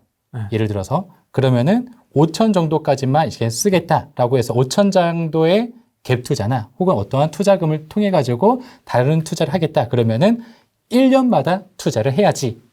라고 해서 습관적으로 계획을 잡아놓죠. 자, 그러다가 내 보유 금액이 훨씬 더 커져서 2억 원이 되었다. 네. 자, 그러면 6개월마다 투자를 진행을 해야지 하면서 이 금액에 따라서 이 케이스를 조절을 해요. 자, 그러면 이 기간을 제가 세팅을 해놨기 때문에 제가 순간적으로 탐욕이 생길 수가 있잖아요. 이거 너무 좋아. 그렇죠. 그리고 여기 소장님이 또 사다 보면은 계속 전화 와요. 그것보다 더 좋은 매물이 있다고. 막 흥분되지. 그렇죠. 내가 정말 열심히 알아봐가지고 구입한 가격을 가져왔는데 이것보다 더 싼 매물이 또 나왔다고 얘기를 하면은 순간적으로 충동이 되거든요. 그렇죠, 그렇죠. 자, 그러면은 제 예산안을 벗어나지 않게 하기 위해서 무조건 이 기간 그리고 다음 기간에 다시 한번 또 트레이닝을 해보는 거죠. 자, 그럼 이 기간은 이미 세팅이 되었기 때문에 이제부터는 나는 이제 어떤 가격을 가져오냐가 되게 중요해요. 그러면은 내가 이 지역 한 지역만 내가 투자를 하는 게 아니라 최소한 한 6개 지역들 정도를 봐요. 본 다음에 이 6개 지역 안에서도 3개의 아파트를 봐요. 그러면은 6개에서 3개 아파트면 총 18개 아파트가 되죠. 18개 아파트에 대해서 굉장히 가격에 대한 모니터링을 하고 그리고 내가 살았을 때 어쨌든 하락을 하더라도 하락해 봤자지 내가 충분히 가능할 수 있는 가격대를 가져올 수 있는 가격에 누가 팔아가지고 살 수 있으면 걔는 사고 그렇지 않으면은 다음 달로 넘겨버리죠. 그렇게 해서 절대적으로 이제 많이 오르지 않더라도 그래도 많이 떨어질 수 없을 가격대를 찾아오는 편이에요. 저도 지금까지 투자를 하다 보니까 어떤 이제 아파트에 딱 투자를 했어요. 그리고 누군가 물어봐요. 어떻게 이렇게 시기적절하게 내가 딱 사고 6개월 뒤에 이거 빵 뛰어가지고 몇억 원이 갑자기 쭉 올라가서 이 기간을 어떻게 선정했냐고 물어봐요. 절대 알 수가 없죠. 어떠한 심리적인 영향이 다른 사람들한테 자극을 있을지 제가 예측을 할 수 없다 보니까 그냥 나는 하락하지 않을 가격의 아파트를 샀는데 이 상승에 대한 이 폭은 정말 운이 많이 제 작용이 되더라고요. 그래서 이렇게 나는 습관적으로 꾸준하게 투자가 진행이 되고 이러한 다른 부분에 대한 상승이나 혹은 보합이나 이런 부분들은 운에 맡기게 되는 거죠. 상승하는 것보다는 더 이상 안 빠질 걸 좀 많이 네, 찾는 그렇죠. 편이시겠네요. 네. 그래서 지금 아까 이야기했었던 IMF 할아버지가 오셨다라고 가정하고 애초에 그렇게 투자를 시작을 했거든요. 그래서 책에도 이야기를 많이 했는데 98년도로 돌아간다면 2008년도 이제 8월에 이제 리먼 사태가 뚝 터져가지고 KB 증감이 뚝 떨어졌는데 내가 2008년도 5월이 현재라면 그리고 지금도 2022년도 2월이긴 하지만 2022년도 4월 달에 지금 우크라이나와 러시아가 전쟁이 터져가지고 물류전쟁이 나고 에너지 전쟁이 터져가지고 굉장히 이제 혹독한 우리 금융위기가 또 한 번 도래가 된다면 이라는 가정이 들어가고 그렇지만 나는 이 기간에 투자를 해야지만 돼. 그리고 그렇다면은 어떤 지역에 투자를 할 것인가 라고 해서 그렇게 해서 전제 조건이 들어갑니다. 얼마나 되셨죠? 지금 투자하신 지는? 애초에 투자를 처음 한 지는 2008년도예요. 근데 굉장히 큰 하락기를 맞았었죠. 그러니까 그때 투자하자마자? 네, 투자하자마자. 그러니까 입사하자마자 투자를 진행했는데 그래서 인천에 있는 한 아파트를 투자를 했는데 네. 그것도 이제 월세 투자를 했어요. 대출 받아가지고 연끌해서 지금의 연끌이 똑같이 해가지고 연끌을 해가지고 투자를 해가지고 월세를 받으면은 내가 여기에서 15만 원이 매월마다 생겨난다라고 생각을 하고 그렇게 해서 투자가 진행이 되었는데 갑자기 이제 이 아파트에서 지역 난방이었었는데 중앙 난방으로 바꾼대요. 그러면서 이제 일괄적으로 300 몇십만 원을 총 다 내야 된다라고 하더라고요. 그래서 바꿔서 또 냈더니 원래 난 매월 15만 원의 상승을 원했는데 10개월이어봤자 150만 원인데 300만 원 나갔어. 200만 원 2년이 날아갔잖아요. 자, 그리고 2008년도부터 2010년도까지 수도권 위주로 가격이 굉장히 많이 떨어졌잖아요. 맞습니다. 그 아파트 가격도 떨어지고, 그러니까 이러한 부분들을 첫 경험에서 굉장히 좀 호되게 당하다가 부동산을 좀 등졌었었죠. 그리고 주식에 좀 몰두를 하다가 그래서 2014년도부터 본격적으로 완전 부동산에 꽂혀가지고 투자를 진행을 하게 되었죠. 원래 인천에서 한번 쓴맛을 봐야 돼요. 아, 저도 맞아요? 그랬어요. 그랬어요? 저도 인천에서 네. 한번 쓰디쓴 맛을 한번 봐야 이것이 부동산이구나. 아, 맞아요. 인천을 네. 가보지 않고 네. 부동산을 논하지 말라. 네. 이런 말이 있죠. 네. 네, 한번 돌아다녀. 송도 청라를 얘기하는 게 아닙니다. 아, 네, 그렇죠. 부평, 주안, 9월 맞아요. 이런 데를 한번 경험해 보시고. 그래서 그런 거 한번 또 경험을 하다 보니까 인천은 최근에도 이제 저는 이제 인천에 거주하고 있는 인천 주민이었었어요. 네. 근데 이제 인천이 다들 물어봐요. 인천이 많이 오래 살았었으니까 인천이 지금 저평가 아니에요. 예전 2014년도부터 그 이야기를 되게 많이 물어봤었어요. 인천 지금 저평가가 아니라 급평가라고. 그래서 현재 평가가 사실 저평가가 아니라 그대로에 대한 평가다고. 그래서 이걸 한번 하락을 경험하다 보니까 약간 부정적으로 좀 견해가 돌아가다가 그래도 이제 저만의 좀 울타리를 만들고 틀을 만들다 보니까 2018년도, 19년도부터는 좀 본격적으로 인천 투자를 많이 했었어요. 많이 올랐잖아요. 네, 그때부터 난리가 좀 많이 올랐었었죠. 난리가 났잖아요. 네. 우리 이제 다주택자분들 네. 어떻게 좀 투자를 이어나가면 좋을지. 최근에 제가 이제 거래를 하고 또 이제 최근에 또 임차인들이 또 많이 나가잖아요. 또 나가는 경우도 있고, 물론 계약갱신을 쓰시는 분들은 저는 무조건 다 거절하지는 않아요. 그러니까 갱신할 분들은 다 갱신하고 나가실 분들 나가시고 그렇게 해도 충분히 어느 정도의 이제 순환이 이제 되다 보니까 어느 정도 또 나가시는 분들이다라고 이야기를 하고 있는데 이분들 안에서 내가 어떻게 그 보증금을 바로바로 제때 드릴 수 있는지 이거에 대한 논쟁이 지금 되게 중요하거든요. 저도 이제 굉장히 많은 임차인들을 최근에 내보냈어요. 그래서 여기에 안에서 내보냈었던 수만에도 이제 가격만 따져도 굉장히 많이 이제 들였었었는데 그래서 굉장히 순간적으로 많이 이렇게 많은 돈이 나갈지는 몰랐었는데 그러니까 저도 항상 여유 자금을 이제 몇억 원 정도 이렇게 항상 킵해 놓는 편인데 이거에 뭐 5배, 6배 정도가 순간 쭉 나가버리니까 10억 넘게? 훨씬 넘게. 그래서 이게 뭐 임차 보증금이 뭐 하나에 뭐 4억 이렇게 막 이렇게 있으면은 뭐 3개, 4개만 해도 뭐 15억, 16억이 되는 거니까요. 그래서 이렇게 되어 있는데 이 부분을 단기간에 대출을 받으려고 해도 물론 가능은 해요. 저기 이금융이나 상금융에서는 되게 많이 가능하고, 뭐 저축은행이나 이런 쪽이나 아니면은 이제 2019년도인가 20년도에 제 국토교통부에서도 우수 대부업체 21개 곳 해가지고 나온 적이 있었거든요. 그래서 그쪽에 또 연락도 해보다 보니까 그쪽에서는 대출 이자가 굉장히 세요. 20몇 %로 들어오고, 그 다음에 거기에 이제 중도상환 수수료도 들어가 있다 보니까 내가 만약에 4억만 빌린다 하더라도 굉장히 큰 손실이 들어갈 수밖에 없죠. 그래서 여기에서 내가 바로 이제 임차를 맞출 건데 뭐 한두 달만 있으면 되는데 이렇게 쓰기 굉장히 어렵잖아요. 그런 분들을 위한 약간의 팁이라고 하면 팁일 수가 있어요. 이것도 잘 모르시는 분들이 생각보다 많아가지고 주택보증공사에서 우리 보증보험을 임차인들이 들잖아요. 애초에 이제 물론 이제 임차 기간이 1년 미만만 설정이 되어 있으면 언제든지 그걸 신청할 수가 있는데 임차인들이 그걸 신청을 했었을 때 그러면 허그에서는 그 돈을 임차인한테 바로 주고 우리한테는 바로 질거 설정으로 빨리 돈을 주세요 라면서 이야기를 하고 있죠. 자, 이때 이 허그에서는 최대 임대인한테 상환 유예 기간이라는 걸 줘요. 그래서 6개월 동안에 최대 5%의 이자만 납입을 하게 되게 되면은 이 부분에 대해서 어떠한 신용도에 대한 하락도 없고 5%에 대한 이자만 내기 때문에 이 안에 내가 매도를 하든 임차를 다시 맞추든 그렇게 하면은 굉장히 유용한 제 팁으로 활용할 수가 있을 거예요. 전액을 해주는 겁니까? 네. 임차 보증금에 대한 임차 보증금 전액에 대해서? 네. 오, 몰랐습니다. 네. 이게 그럼 그걸 이용하신 거예요? 아니면 그냥? 저는 그걸 이용하지 않았죠. 그냥 생으로? 네. 그러니까 그거는 이제 있었다라는 부분들을 알고는 있었지만 이제 생각보다 많이 모르시었고 허그에서도 이런 내용들은 이제 어떻게 대출을 하고 어떻게 보증보험에 가입을 하고 이런 부분들이 있는데 이 부분은 되게 밑에 조그맣게 글씨로 써 있거든요. 안 해주려고. 네. 많이 하면은 돈이 없으니까 일단.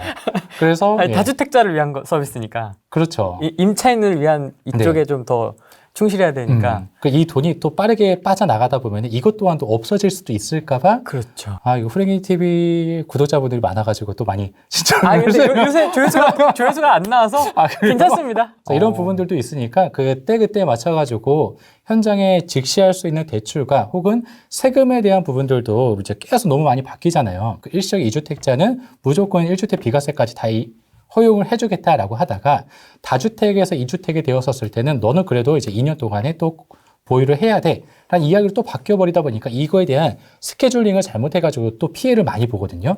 이걸 인지하고 있으면서 스케줄링을 다시 하시는 분들이 있는 반면에 기존에 있던 블로그나 유튜브를 봤는데 그때 시점에서는 그게 맞지만 금방 또 바뀌었기 때문에 그 이후에 대한 업데이트가 내 머릿속에 없으면은 난 이미 이렇게 스케줄링을 하고 계획을 짜다 보면은 굉장히 많은 세금을 토해낼 수밖에 없거든요. 그래서 다주택자라 한다면은 현재는 대출과 세금에 대한 이해가 그 어떤 때보다 훨씬 더 빠르게 이해를 해야지만 되는 순간이다라고 보죠. 이것 때문에 몇억 원이 금방 날아가는데 뭐가 사느냐가 중요할 수도 있지만 중요해. 예, 중요하죠. 예, 그래서 이 부분도 조금 이따 다시 한번 이야기를 드리도록 할게요. 더 이상 떨어지지 않는 지역 같은 걸 좀 네. 어떻게 찾으세요? 저는 일단 젠가 투자법이라고 해가지고 젠가. 활용을 하고 있어요. 네. 그러니까 젠가 게임을 하다 보면은 우리가 한 개 한 개씩 이제 빼잖아요. 그래서 안 좋았던 지역들을 다 빼고 남은 지역들 안에서만 바라볼 거야. 언제 내가 사고 싶은 그 기간, 내가 1년이면 1년, 6개월이면 6개월, 이 기간에 난 이 지역만 바라볼 거야. 라고 해서 이렇게 젠가 투자법으로 지역을 이제 솔팅을 하거든요. 첫 번째는 이제 인구수예요. 인구수인데 네. 그냥 인구수가 아니라 처음부터 30에서 59세에 대한 인구수와 인구에 대한 비중이 높은 지역들, 그렇지 않은 지역들은 다 제외를 시켜버리죠. 요 데이터가 있습니까? 그렇죠. 이 데이터 같은 경우는 그 행정안전부에서 네. 계속 매월마다 갱신을 해주고 있으니까 연령별 이제 인구수를 찾아볼 수가 있을 거예요. 그래서 30에서 59세에 대한 인구수 기준으로 먼저 하나 찾아놓고 예. 또 두 번째는 전세가율도 봅니다. 근데 전세가율이 높아야지만 무조건 가격이 올라간다라고 보지는 않아요. 그러니까 물론 이제 수도권 같은 경우에는 2010년부터 2013년도까지 이제 가격에 대한 하락이 깊게 내려가고, 자, 가격이 떨어진다는 거는 이제 사람들이 심리적으로 전세에 대한 수요가 높아진다는 뜻이거든요. 내가 내 돈 주고 내 소유권을 가지고 있는 면 떨어지는데 전세 살아야지라는 수요가 훨씬 더 강해지다 보니까 전세가율이 올라갈 수밖에 없거든요. 자, 그러다 보면은 수도권 전반적으로 보게 되면은 2013년도까지에 대한 전세가율이 상승하고 그 이후에 가격이 상승했기 때문에 전세가율이 올라가면은 부동산 가격이 올라가는 거야라고 생각할 수는 있긴 하겠지만 실제적으로 최근에 또 대한 가격들을 지방과 수도권과 따로따로 보다 보면은 이제 수도권에 대한 매매 가격 그리고 전세 가격과 조금 다르게 움직이는 경향이 높아요. 매매 가격 올라갔지만 전세 가격이 그대로인 경우도 있고, 그래서 이거와 전세가율이 올라가줘야지만 매매 가격이 올라간다라고 보지는 않아요. 단 투자금 대비한 수익률을 극대화해야지만 되기 때문에 전세가율이 그래도 어느 정도 높은 지역들을 선별을 합니다. 그래서 이거 같은 경우는 기준적으로 70%는 좀 넘어져 줘야지 지역별로. 그래서 이 지역들을 솔팅해서 보죠. 자, 그러면 이 말은 즉 과천이나 강남이나 이런 지역들은 배제를 하고 보겠다라는 거죠. 네. 자, 그렇게 해서 이제 투자 지역을 좀 선별을 하는데, 물론 내가 여기서 투자를 하겠다. 그러면 이제 얘는 조금 높여가지고 하셔도 되겠죠. 네. 또 되게 중요한 입주 물량을 봅니다. 저 공급량인데 이 공급량 같은 경우도 30에서 59세 대비한 입주 물량률을 만들어가지고 내가 선정한 그 률 안에 들어와야지만 되는데, 또 중요한 거는 언제까지냐가 중요해요. 자, 근데 저는 30개월을 기준으로 놓고 보거든요. 30개월. 네. 제가 30개월을 놓고 본 이유는 크게 두 가지가 있는데요. 네. 첫 번째는 이제 우리가 입주 물량, 그리고 입주 물량이 나왔었을 때 언제까지 입주가 완료되는지, 그 입주 완료일을 아는 그 시점이, 그 기관이, 알려주는 기관이 어디인지 혹시 아시나요? 국토부에서도 가끔 발표를 하잖아요.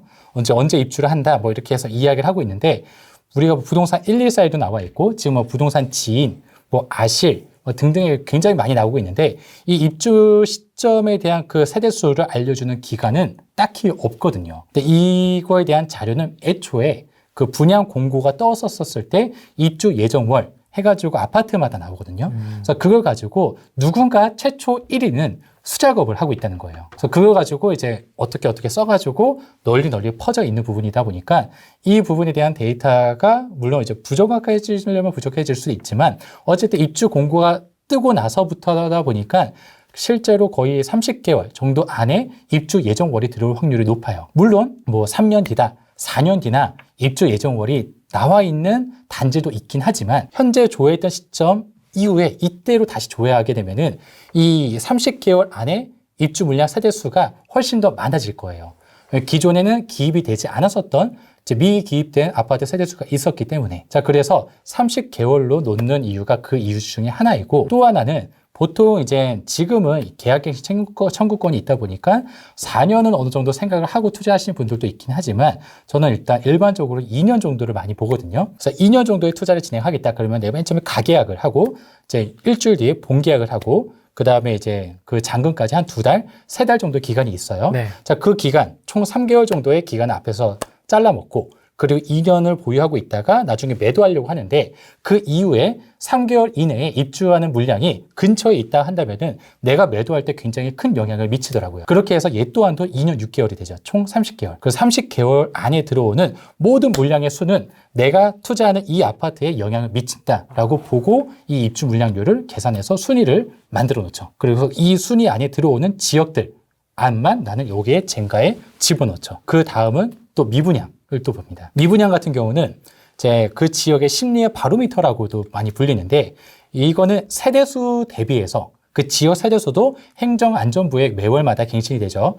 그래서 세대수 대비해서 0.3%에 대한 그 비중보다 낮으면은 안정권에 들어왔다라고 볼 수가 있거든요. 요 안정권에 들어온 지역들만 또 젠가에 집어넣고 그리고 거래량도 마찬가지로 지역별로 다 기준을 다르게 만들었어요. 얘는요. 왜냐하면 수도권, 지방에 대한 거래에 대한 그 수요 자체가 워낙에 크게 다르기 때문에 그 기준을 다르게 만들어 놔가지고 이 거래율 안에 들어오는 지역들도 젠가에 집어넣고 또 그리고 마지막으로 급등에 대한 부분이 급등인데 어떤 포인트가 급등이냐 그리고 언제까지 봐야 되느냐 이게 또 중요하거든요. 그러니까 저는 일단 기본적으로 투자 기간은 2년이다라고 보고 이 투자의 시점을 잡기 때문에 2년 동안에 바라보았었을 때 내가 이때 투자했었다고 친다면은 이 가격 정도 올랐으면 나는 얘를 급등으로 봐서 이 지역에 투자를 안 해야지만 되거든요. 실거래가로 보면은 훨씬 더 높긴 하지만 실거래가는 워낙에 널뛰기가 심하다 보니까 이제 KB 시세 기준으로 많이 가거든요. 그 여기 안에서도 보통 2년 동안에 이제 15%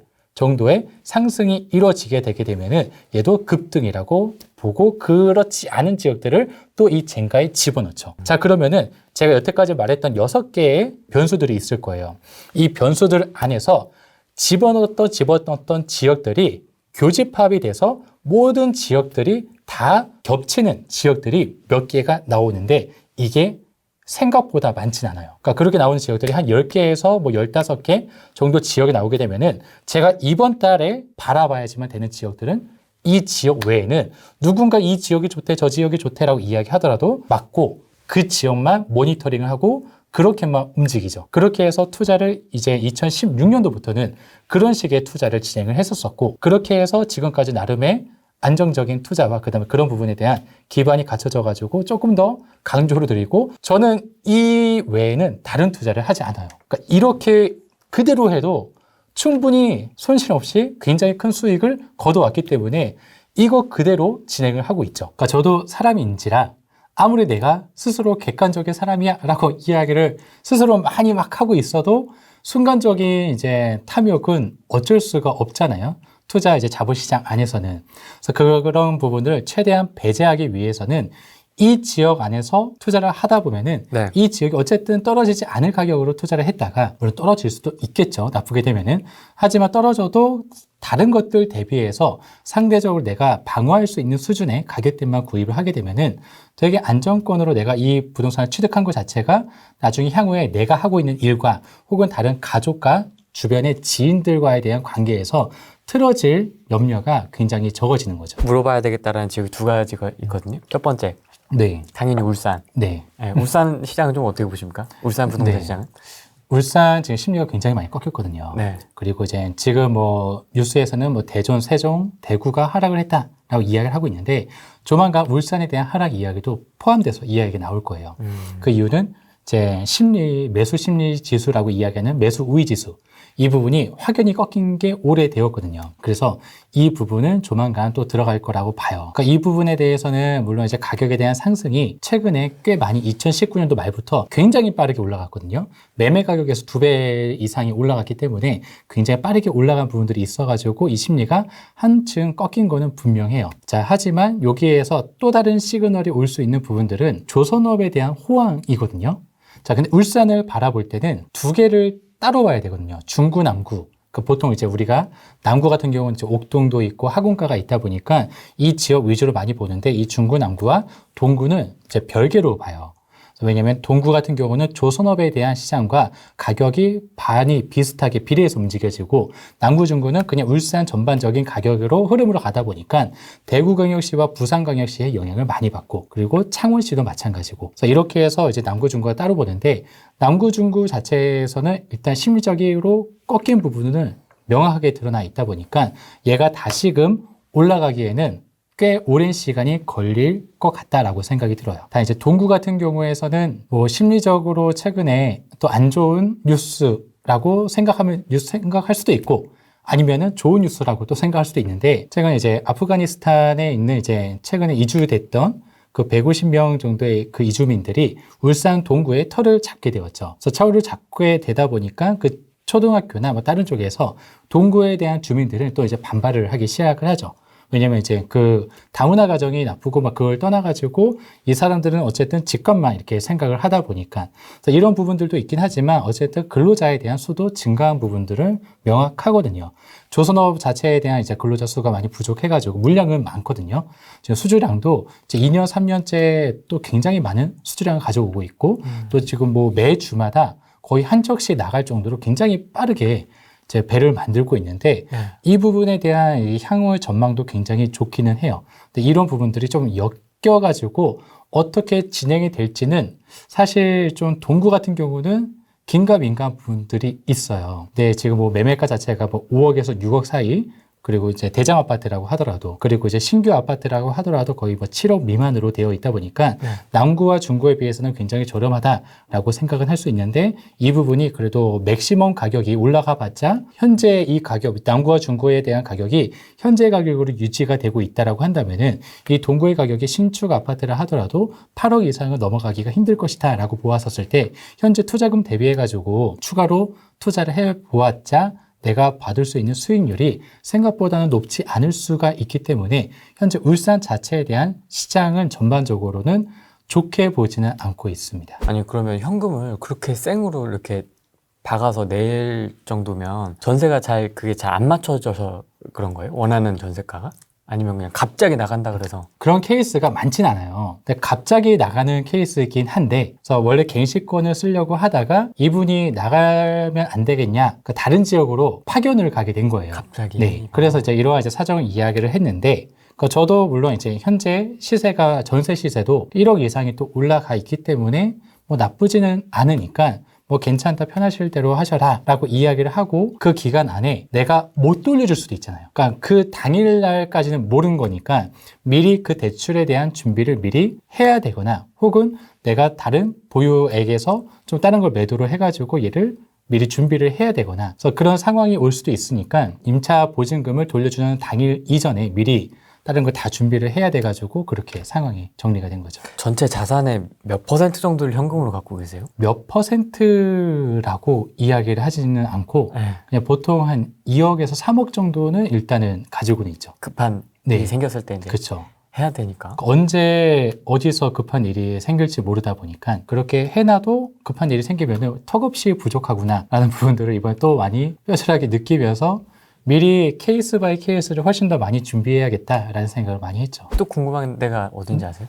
어디예요? 대구. 대구. 네. 대구 질문 많이 받으시죠? 초창기에 많이 받았다가 네. 최근에 또 블로그 하나 쓰면서 그 다음에 이제 크게 질문을 많이 하진 않죠. 아, 거기 정리가 돼 있군요. 네, 그냥 거기 그냥 이렇게 되어 있습니다라고 이야기를 했죠. 아, 뭐라고 정리를 해주셨나요? 대구광역시 자체적으로는 이제 심리가 떨어져 있는데 이거 똑같아요. 서울에 이제 전망을 한 것처럼 수도권 전망처럼 대구광역시 자체도 이제 언제까지 지금 이러한 하락세가 전환이 될 것이고 그리고 이 부분이 이제 어떤 지역이 언제부터 투자를 해도 되는지 부분은 절대적인 가격을 좀 기준으로 많이 삼아 보았거든요. 자, 대구를 이야기를 하긴 했지만 다른 지역도 마찬가지예요. 그래서 이 부분을 잘 참고해서 돌아보시면은 굉장한 꿀팁이 될 수 있을 거예요. 자, 매매 가격의 20%에서 30% 고가 기준에서 하락을 하게 되면은 입지가 나쁘지 않음에도 불구하고 그럼 얘는 거의 하락의 끝물이다라고 볼 수 있어요. 자, 포항에서도 예전에 지진이 일어났었을 때 네. 가장 심하게 금이 나고 거의 손가락 한 개 정도의 금이 났을 정도로 굉장히 큰 금이 나는 2년밖에 되지 않았었던 대장 아파트조차도 그렇게 금이 났었었는데 얘도 20에서 30% 떨어지고 거기서 멈췄거든요. 지금은 굉장히 빠르게 올라갔죠. 자, 대구 시장도 마찬가지로 과거에도 20에서 30% 정도의 하락을 했었을 때 거기에서 끝 그 이수항은 다시 또 올라가는 모습을 볼 수가 있어요. 물론 제가 가격만 가지고 이야기를 할 수는 없겠지만 그 정도의 가격대가 되었다라고 한다는 것은 분양 공급사에서도 더 이상 이 지역에 공급을 적극적으로 하지 않거든요. 자, 그러다 보면 이게 가격에 의해서 자동적으로 키 맞춤이 되게 되어 있더라고요. 언제부터다라고 이야기를 이제 블로그에서는 이야기를 하긴 했지만 이 부분보다는 어쨌든 가격에 조금 초점을 맞춰가지고 한 20에서 30%의 하락세가 언제쯤 도래가 될 것인가라는 부분을 조금 초점을 해가지고 보시면 좋을 것 같아요. 그거 언제쯤이라고 예상을 하세요? 저는 이제 그 블로그에는 23년도를 이야기를 하긴 했거든요. 내년도.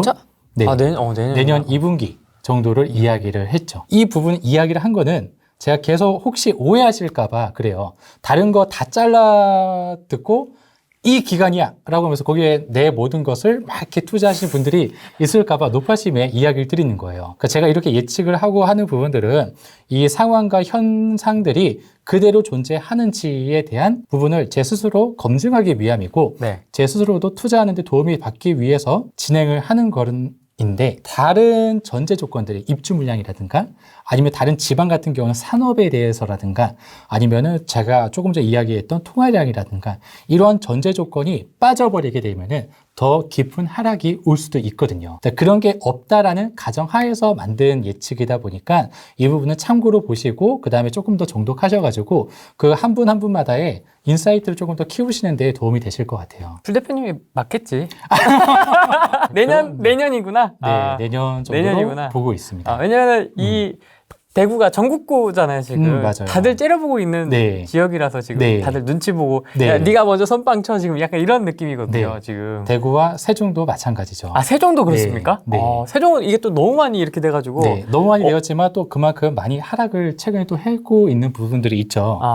물론 이제 세종 자체가 분상지 지역이다 보니까 네. 그래서 분양가에서는 굉장히 큰 관심을 많이 갖고 있지만 네. 기존 구축 아파트 같은 경우도 굉장히 많은 사람들이 노려보고 있거든요. 대전에 대한 가격의 상승이 오랫동안 유지가 되었고 있는 와중에 세종은 어느 순간부터 약간 꺾인 부분이 분명히 도래가 되었거든요.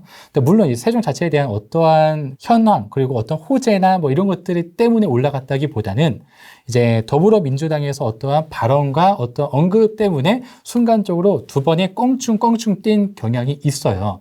그래서 이런 부분들을 좀 감안해서 본다 하더라도 약 30% 정도면은 이 지역도 괜찮지 않을까? 라고 하면서 이제 세종도 그런 식으로 관망하시는 분들이 꽤 많아요. 자, 근데 여기에서 또 중요한 게 예비 수요자예요. 이렇게 관망하시는 후랭이님, 저 모두가 예비 수요자란 말이에요. 네. 돈이 있고 이제 쳐다보고 있는 분들. 이분들이 계속 보고 있다 보니까 이 지역이 어느 순간에 터닝 포인트가 이루어지게 되면은 이 지역들은 언제나 그랬듯이 급등이 와요. 급등이라 한다면은 자연적인 상승으로 이루어지는 다른 지역들과 달리 굉장히 단기간에 빠르게 올라간다는 거죠.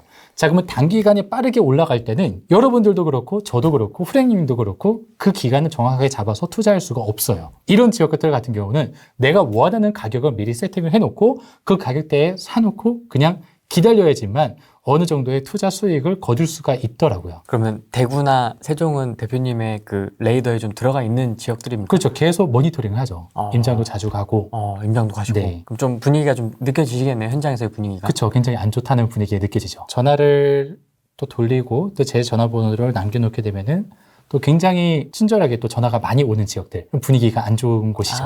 결정이 되었느냐? 제가 아직 결정이 안 되었다. 라고 하면 이제 또 다음날 결정이 되었느냐 이제 계속해서 많이 물어보시기도 하기도 하고, 물론 이제 그런 부분들로만 이 심리를 측정할 수는 없어요. 저 같은 경우는 그 지역에 가가지고 매매에 대한 매물수와 전세에 대한 매물수를 키포인트를 삼거든요. 네. 심리를 잡을 때는요. 네. 자, 매매에 대한 매물수 같은 경우는 보통 이제 그 전체 세대수의 1%를 초과하지 않아야지만 되고, 그리고 이제 전세에 대한 매물수 같은 경우는 내가 투자가 진행이 되었었을 때 바로 내가 임차를 맞춰야 되기 때문에 얘에 대한 절대적인 개수를 좀 많이 보는 편이에요. 절대적. 내가 원하는 면적에 그 만약에 뭐 84. 몇 뭐 이런 타입 다 제외하고 전용 84 기준으로만 보았었을 때 얘가 뭐 5개 이상이 좀 초과가 되었다.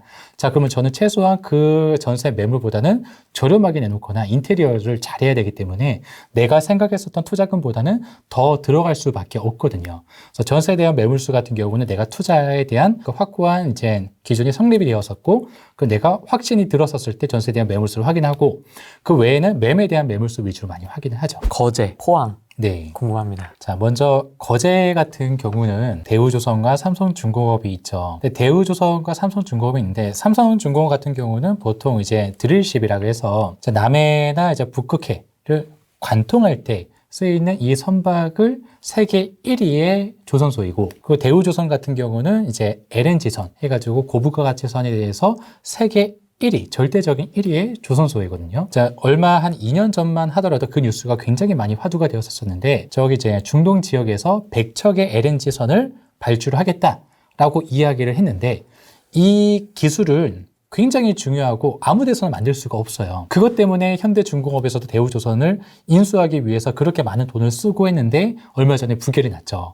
EU에서 이제 반대를 해가지고. 그래서 이제 부결이 났지만 대우조선은 그래도 1위인 조선사다 보니까 여기에서 발주가 들어가면은 거의 90% 이상은 대우조선한테 갈 거예요. 그 설계를 벗어나게 되면은 얘는 쓸모없는 배가 될 테니까. 자, 그러면 그만큼의 수주량이 굉장히 많이 기다리고 있고, 그렇게 산업적으로는 뭐 말로 할 필요가 없이 좋을 전망밖에 남지 않았거든요.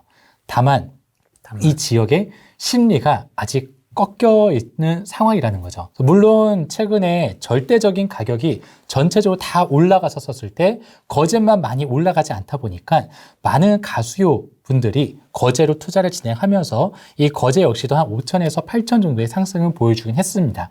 하지만 다른 지역, 그러니까 거제와 비슷한 규모의 다른 지역들과 비교를 해봤었을 때는 절대 가격이 그렇게 높다라고 보기는 또 어려워요. 그래서 이런 가격들과 좀 견주어 보았었을 때 조금 더 장기적인 플랜을 가지고 있다라고 본다면은 거제 역시도 나쁘지 않은 지역이 될 수가 있겠죠. 그리고 거제도 KTX 그것도 들어와서, 물론 이제 상동동이 들어오지 않고 사등면으로 들어오면서 약간 거리가 떨어져 있는 구간으로 들어오긴 했지만, 그래도 KTX가 들어왔냐 들어왔지 않냐는 굉장히 큰 이슈가 될 수가 있거든요. 그래서 그런 부분들로 인해 가지고 남해로 이어지는 이 KTX 라인들도 잘 살펴보시면은 경남 지역에서 나름의 꿀투자가 또 될 수도 있을 것 같아요. 포항 같은 경우는 이제 상승기를 한번 좀 맞아보다 보니까 이제 상대적으로 사람들이 많이 접근하지 않아요. 사실 이제 포항은 경상북도에서 1위인 지역이에요. 대구가 빠져 있으니까. 자, 그럼에도 불구하고 우리가 뭐 전라북도의 1등은 어디야? 물어보면 전주. 경상남도의 1등은 어디야? 뭐 창원. 다 이야기를 하는데, 경상북도의 1등은 어디야? 그러면 구미인가? 포항인가? 경산인가?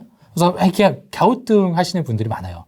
그 말인즉 포항이 이제 절대적으로 예전에는 1등인 지역이었었는데, 대구로 퍼지는 시장들이 경상과 구미의 힘이 워낙에 커지다 보니까, 그리고 KTX 라인 자체가 이쪽으로 꺾여져 있는 부분들이 많이 있다 보니까 상대적으로 좀 많이 소외가 되어서 이제 가수의 힘을 못 받다가 그 한참 상승기가 일어났었을 때 굉장히 또 급등을 보여줬었죠. 자, 근데 여기 안에서 포항에 대한 접근성이 일단 절대적으로 많이 떨어지다 보니까 가수요가 쉽게 접근을 하고 임장을 가기가 쉽지가 않은 지역 중에 하나거든요. 물론 이 지역 안에서는 포스코라는 절대적인 철강 기업이 다 잘 살아 있고, 그리고 정말 많은 근로자가 이제 거주하고 있는 지역이기는 하지만, 네.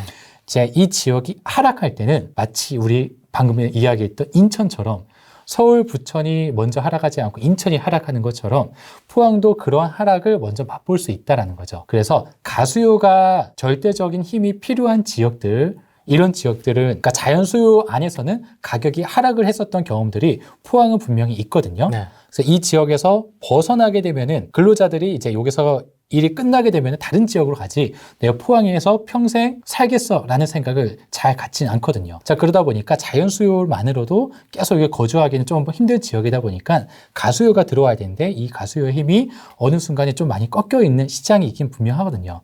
그래서 이 시장이 다시 살아나려면은 기존과 같이 울산이 먼저 떠주고 포항이 올라가는 경우가 있었거든요. 이제 울산 같은 경우는 대구와 부산이 먼저 떠주고 또 올라가는 경향이 있었었고, 이렇게 이제 밑에서는 약간 연관관계가 계속 퍼져나갔었어요. 그래서 그 이유인즉 아무래도 이제 전국적으로 보았을 때는 내가 살면서 서울에 집 한번 갖고 싶어라는 수요가 있는 것처럼, 혹은 경상도에 살고 있는 사람들이 내가 살면서 부산에 집 한번 갖고 싶어라는 수요가 있는 것처럼, 전라도에 사는 사람들이 내가 살면서 광주에 집 하나 갖고 싶어라는 수요가 있는 것처럼 중심지로 갔다가 점차 퍼져나가는 속도의 차이라고 볼 수 있을 것 같아요. 그래서 포항에 대한 재상승이 이루어지려면은 아까 울산에서도 약간 부정적으로 봤던 것처럼 조금 더 시간이 필요하지 않을까라는 생각이 듭니다. 그러면 부산도 여쭤볼 수밖에 없겠네요. 네. 왜냐하면 대구, 부산을 보고 또 사람들이 움직이는 영향이 있으니까. 네. 부산은 좀 어떻게 보십니까? 부산도 최근까지 굉장히 빠른 상승을 보여주긴 했었거든요. 물론 이 안에서 재개발, 재건축 위주로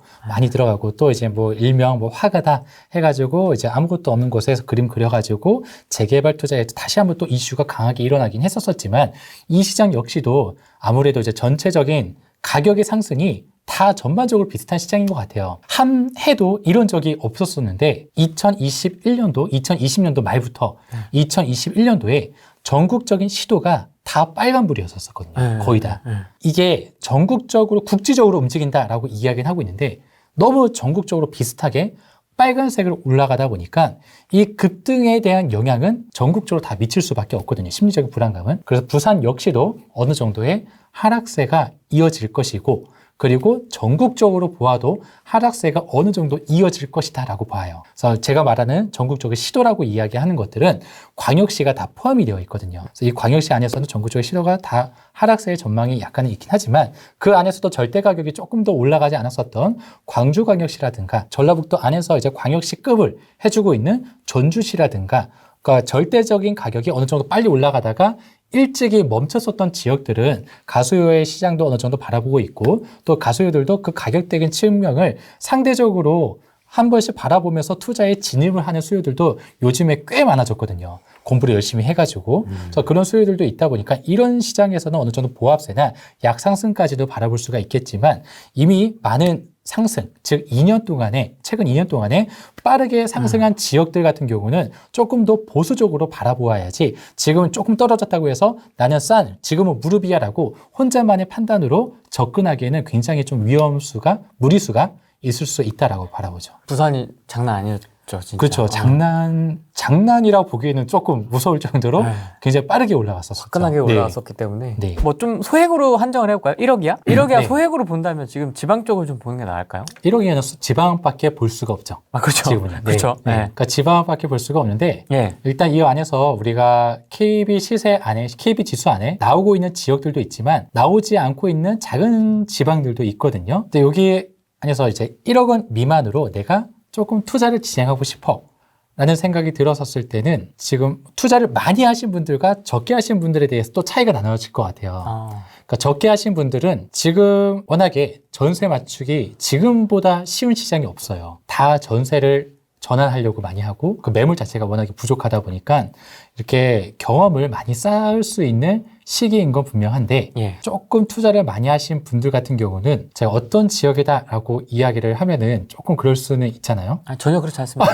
이미 다 얘기하고 가셨습니다. 많은 분들이. 기존에 많은 상승을 보여주지 않았었던, 지금 뭐 KB 지수에서도 이제 1등, 2등을 많이 하고 있는데, 네. 뭐 진주시라든가 아니면 뭐 광주광역시라든가 아니면 전주라든가 뭐 등등 해가지고, 뭐 거제도 중간중간 한 번씩 나오곤 하긴 하죠. 네. 그래서 이런 지역들이 기존에 이제 제가 말했었던 젠가투자법에서도 이미 뭐 1년 전부터는 지역들이 나올 수밖에 없었던 지역이었어요. 왜냐하면 이 지역들이 지금 이렇게 상승률이 높게 올라가는 이유는 상대적으로 많이 안 올랐기 때문에 사람들이 들어가는 거고, 공급이 향후에 많이 없을 거라는 것을 알고 있기 때문에 또 들어가는 거고, 네. 그래서 이런 부분들이 다 이제 젠가투자법에 나왔었던 지역들이었거든요.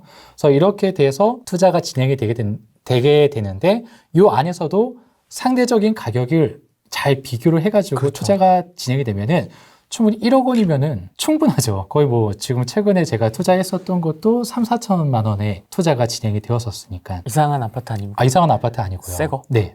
새 거까지는 아니고 준신축? 저는 보통 15년 이내에 아파트만 투자를 해요. 그리고 5년이 넘어간 아파트 위주로 많이 하죠. 그 어떤 분하고 좀 비슷하네요. 5년에서 15년 사이 네. 준신축에 아, 딱 그래요? 그 네. 완전 새삥 말고 네. 딱 그 이유가 있으세요? 네, 완전 신축 같은 경우는 물론 그 가격이 이 심리가 반영이 되어 가지고 이제 맨 처음에 입주가 되었을 때부터 이제 가격이 형성되어 있는 것도 있을 수가 있지만 저는 오로지 제 기준 안에 울타리라는 기준 안에 투자가 진행이 되기 때문에 적정 거래량을 어느 정도 보유하고 있는 아파트여야지만 되거든요. 자, 그러려면은 최근 이제 2년 동안은 한번 거쳐져 줘야지만 실제 거래량을 볼 수가 있잖아요. 이제 입주하고 2년 동안에 물론 세금에 대한 일반 세율로 바뀌는 기간도 있고 또 임차 기간에 또 2년 동안에 도래가 되는 기간도 있기 때문에 최소 이제 3년, 4년, 5년 정도의 거래량을 보고 이 거래율이 어느 정도 수치는 올라줘야지만 이 제 기준 안에 들어오기 때문에 5년에서 15년 된 아파트를 보통 많이 찾아보고 필터링을 그렇게 두고 보는 편이죠. 근데 거래량이 좀 이렇게 되면서 좀 그래도 매매가가 올라가 있잖아요. 그러면 네. 새 아파트의 경우에는 네. 그래도 그건 안 아쉬우세요? 좀 더 밑에서 잡을 수도 있었을 텐데. 아, 그런 건 분양권은- 아쉽진 않죠. 분양권 수준에서 네. 잡으면 그러니까 그 아파트만 보고 나면은 아쉬울 수 있죠. 네. 근데 그 아파트가 올랐다는 거는 기존의 아파트도 올랐다는 거예요. 5년에서 15년 되는 아파트. 그리고 기존에 이제 5년 이하에 있는 아파트 같은 경우는 워낙에 맨 처음에 우리가 임대시장 같은 경우는 크게 이제 공급할 수 있는 게 두 가지가 있잖아요. 한 가지는 이제 저 같은 가수요가 들어가가지고 임대 매물로 내놓는 경우. 예. 자, 그리고 또 다른 한 가지는 가장 큰 경우인데 임대가 처음에 신축이 돼가지고 막 이제 입주장이 막 펼쳐졌었을 때 그때 굉장히 많은 임대 시장이 나온단 말이에요.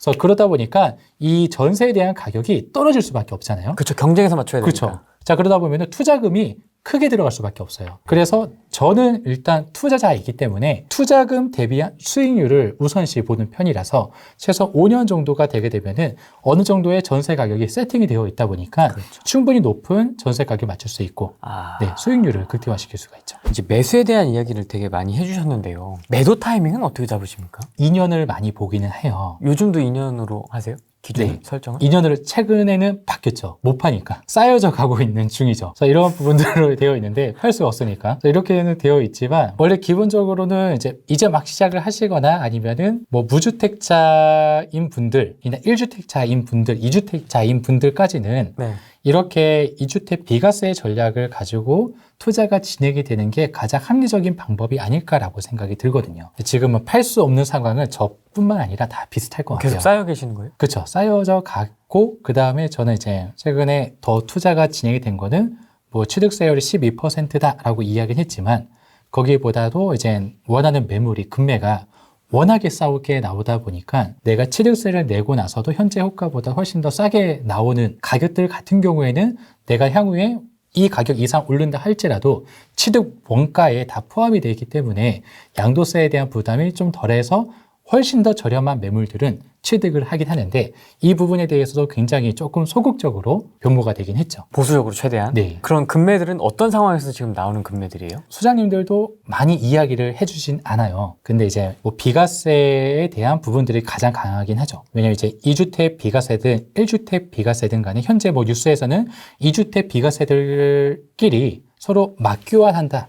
라고도 이야기가 나오잖아요. 그 기간이 넘어가게 되면은 더 이상 나는 비과세를 받을 수 없을 뿐더러 근데 내가 팔려고 해도 팔지 못하는 이런 시점이 나오다 보니까 같은 2주택자를 찾지 못하게 되었었을 때는 내가 여기에서 세금을 낼 바에는 훨씬 더 저렴하게 이제 매도를 하겠다라는 생각을 가지신 매도자분들이 간혹 많이 나오긴 하죠. 그러다 보면은 이제 그 퍼센트 정도까지는 가만히 내서 또 취득을 할 수 있는 케이스가 지금의 기간이 또 아닐까라는 생각이 들어요. 뭐 명의가 꽉꽉 차 있으실 텐데 네. 개인하고 법인이 있지 않습니까? 네. 좀 어떻게 하세요, 그거를? 기존에 저도 법인이 굉장히 많죠. 네. 그래서 법인이 현재 3개가 있는데 이렇게 막 이야기를 하면 또 이런 또 투자를 지금 유용하다라고 볼 수는 없거든요. 그래서 기존에 이제 법인 투자 같은 경우는 20년도 초반에 이렇게 해서 개인적으로 좀 많이 했었었는데 이 또한 또 종부세를 굉장히 세게 많이 맞았죠. 그래서 이 부분을 최대한 많이 매도를 했어요, 이번에. 그래서 자금력이 어느 정도 많이 생기게 된 거죠. 아, 매도라 하면 이번 겨울에 파신 거예요? 아니면 언제? 12월이 되면은 2020년도 6월 달에 이미 그 발표가 났잖아요. 네. 그래서 2021년도 초반부터 해가지고 이 매물을 지금 팔지 못하면은 한 번은 어쩔 수 없이 내긴 내겠지만 지금 팔지 못하면은 팔 수가 없겠다라는 생각을 했거든요. 특히 법인 매물이든 뭐 다른 매물이든 간에 수요자가 있지 않은 시장에서는 팔기가 굉장히 어렵다는 경험을 많이 했거든요. 즉 제가 보통 매도를 할 때 잘 매도를 할 때는 이 지역에 어떤 호재가 터져가지고 혹은 어떤 사람들이 이 지역이다 하면서 막 몰려올 때 이때는 제가 되게 쉽고 기분 좋고 좋은 가격에 매도가 되는데 내가 원하는 가격에 원하는 시점에 팔려고 하면은 항상 팔리지가 않더라고요. 그래서 이런 부분들을 조금 빠르게 매도를 진행을 했었었죠. 그래서 법인 같은 경우도 이제 기존에 명의가 너무 꽉꽉 차 있다 보니까 다들 똑같이 생각할 수가 있겠지만 법인을 좀 돌렸다가 법인에 대한 부분들을 좀 많이 매도를 해서 보수적인 전략을 해서 웬만하면은 개인으로 좀 바꾸는 경향이에요. 이미 종부세가 개인으로도 몇천만 원을 내긴 하지만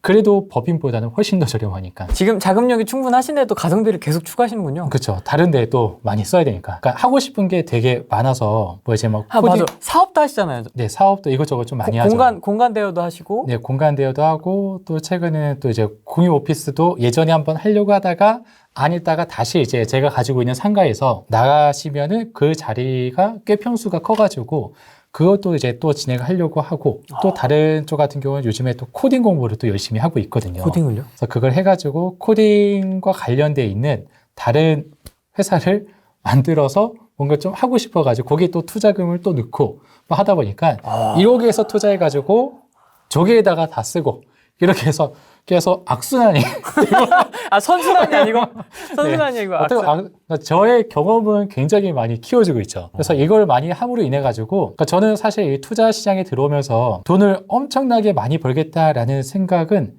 과거에도 그렇고 지금도 그렇고 그렇게까지 많진 않아요. 물론 많이 벌면 좋죠. 많이 버셨습니다. 제가 그렇죠. 알고 네. 있습니다. 돌아 제가 들은 게 있습니다. 그러니까 많이 벌면 물론 나쁘지는 않겠지만 여기에 매진하다 보니까 초창기에 그랬었거든요. 완전 여기 매진해가지고 회사를 퇴사할 때는 내가 와 이런 돈을 이 기간 안에 이런 돈을 내가 만져보다니 라는 생각과 이 기쁨이 너무 커가지고 자랑을 하고 싶었었어요. 그때는 이제 사람들한테 난 이만큼 벌었다. 플렉스 막 이런 거. 플렉스도 하고. 그러니까 저는 이제 워낙에 다들 그런 이제 막 구구절절한 과거의 막 사연들이 있잖아요. 있죠. 물론 이제 그분들에 비하면 저는 아무것도 아니긴 하지만 제가 뭐 살면서 항상 뭐 이제 굉장히 경차 위주로만 이제 타다가 처음으로 뭐 이제 외제적 아무 생각 없이 그냥 들어가가지고 이거 살게요. 그래서 바로 이렇게 그냥 일시불로 긁어버리고 또 와이프 차 또 그냥 긁어버리고 막 그런 이제 플렉스 처음에 이루어지다가 어느 순간에 이제 그렇게 하고 난 돈을 더 벌어야지 라는 생각으로 사업도 또 하고 투자도 더 이제 집중하다 보니까 가족과의 관계에서 되게 소홀해졌었거든요. 그러니까 이쪽이 집중이 된다는 거는 돈에 대해서 난 투자를 하려고 했는데 돈이 내가 생각한 것만큼 빠르게 올라가진 않잖아요. 이거는 예측할 수 없다 보니까 어느 순간은 보합이 될 수도 있고 내가 팔려고 하기 2달 전에 갑자기 뜰 수도 있는 거고 그러니까 이건 예측할 수가 없는데 내가 돈을 위해서 움직이고 있는데 돈이 올라가지 않게 되면 심리적으로 굉장히 불안정해지더라고요. 자 그러다 보니까 여기에 조금 더 집중하려고 나를 온 몸을 불사려가지고 이렇게 하다 보니까 그 사업과 이 돈에 대한 투자 외에는 다른 게 보이지 않더라고요. 그래서 이렇게 되는구나. 네, 완전히 이렇게 되죠. 경주마처럼. 그래서 이렇게 되다 보니까 어느 순간에 지금 아들이 9살이 되었는데 아들이 5살 때 제가 그 느낌을 딱 받았거든요. 예전에는 제가 회사에 가려고 하거나 서울에 가려고 하게 되면은 서울 임자가 워낙에 많이 다니다 보니까 서울은 아들한테는 나쁜 곳이었더라고요. 그러니까 그러니까 서울이 어딘지 모르잖아요. 서울에 가려고 하면은 서울 가지마, 서울 나쁜 곳 이렇게만 이야기를 하다가 항상 이제 문 앞에서 다리 잡고 안 놔주고 막 그렇게 되었었는데 어느 순간부터는 저를 놔주고 그리고 어느 순간부터는 어린이집에서 그림을 그리는데 아빠가 조금 떨어져 있는 거예요. 물론 아들은 그렇게까지 생각하지 않겠지만 그래도 그려져 있긴 하네요. 네, 그려져 있긴 했죠. 그려져 있긴 하네.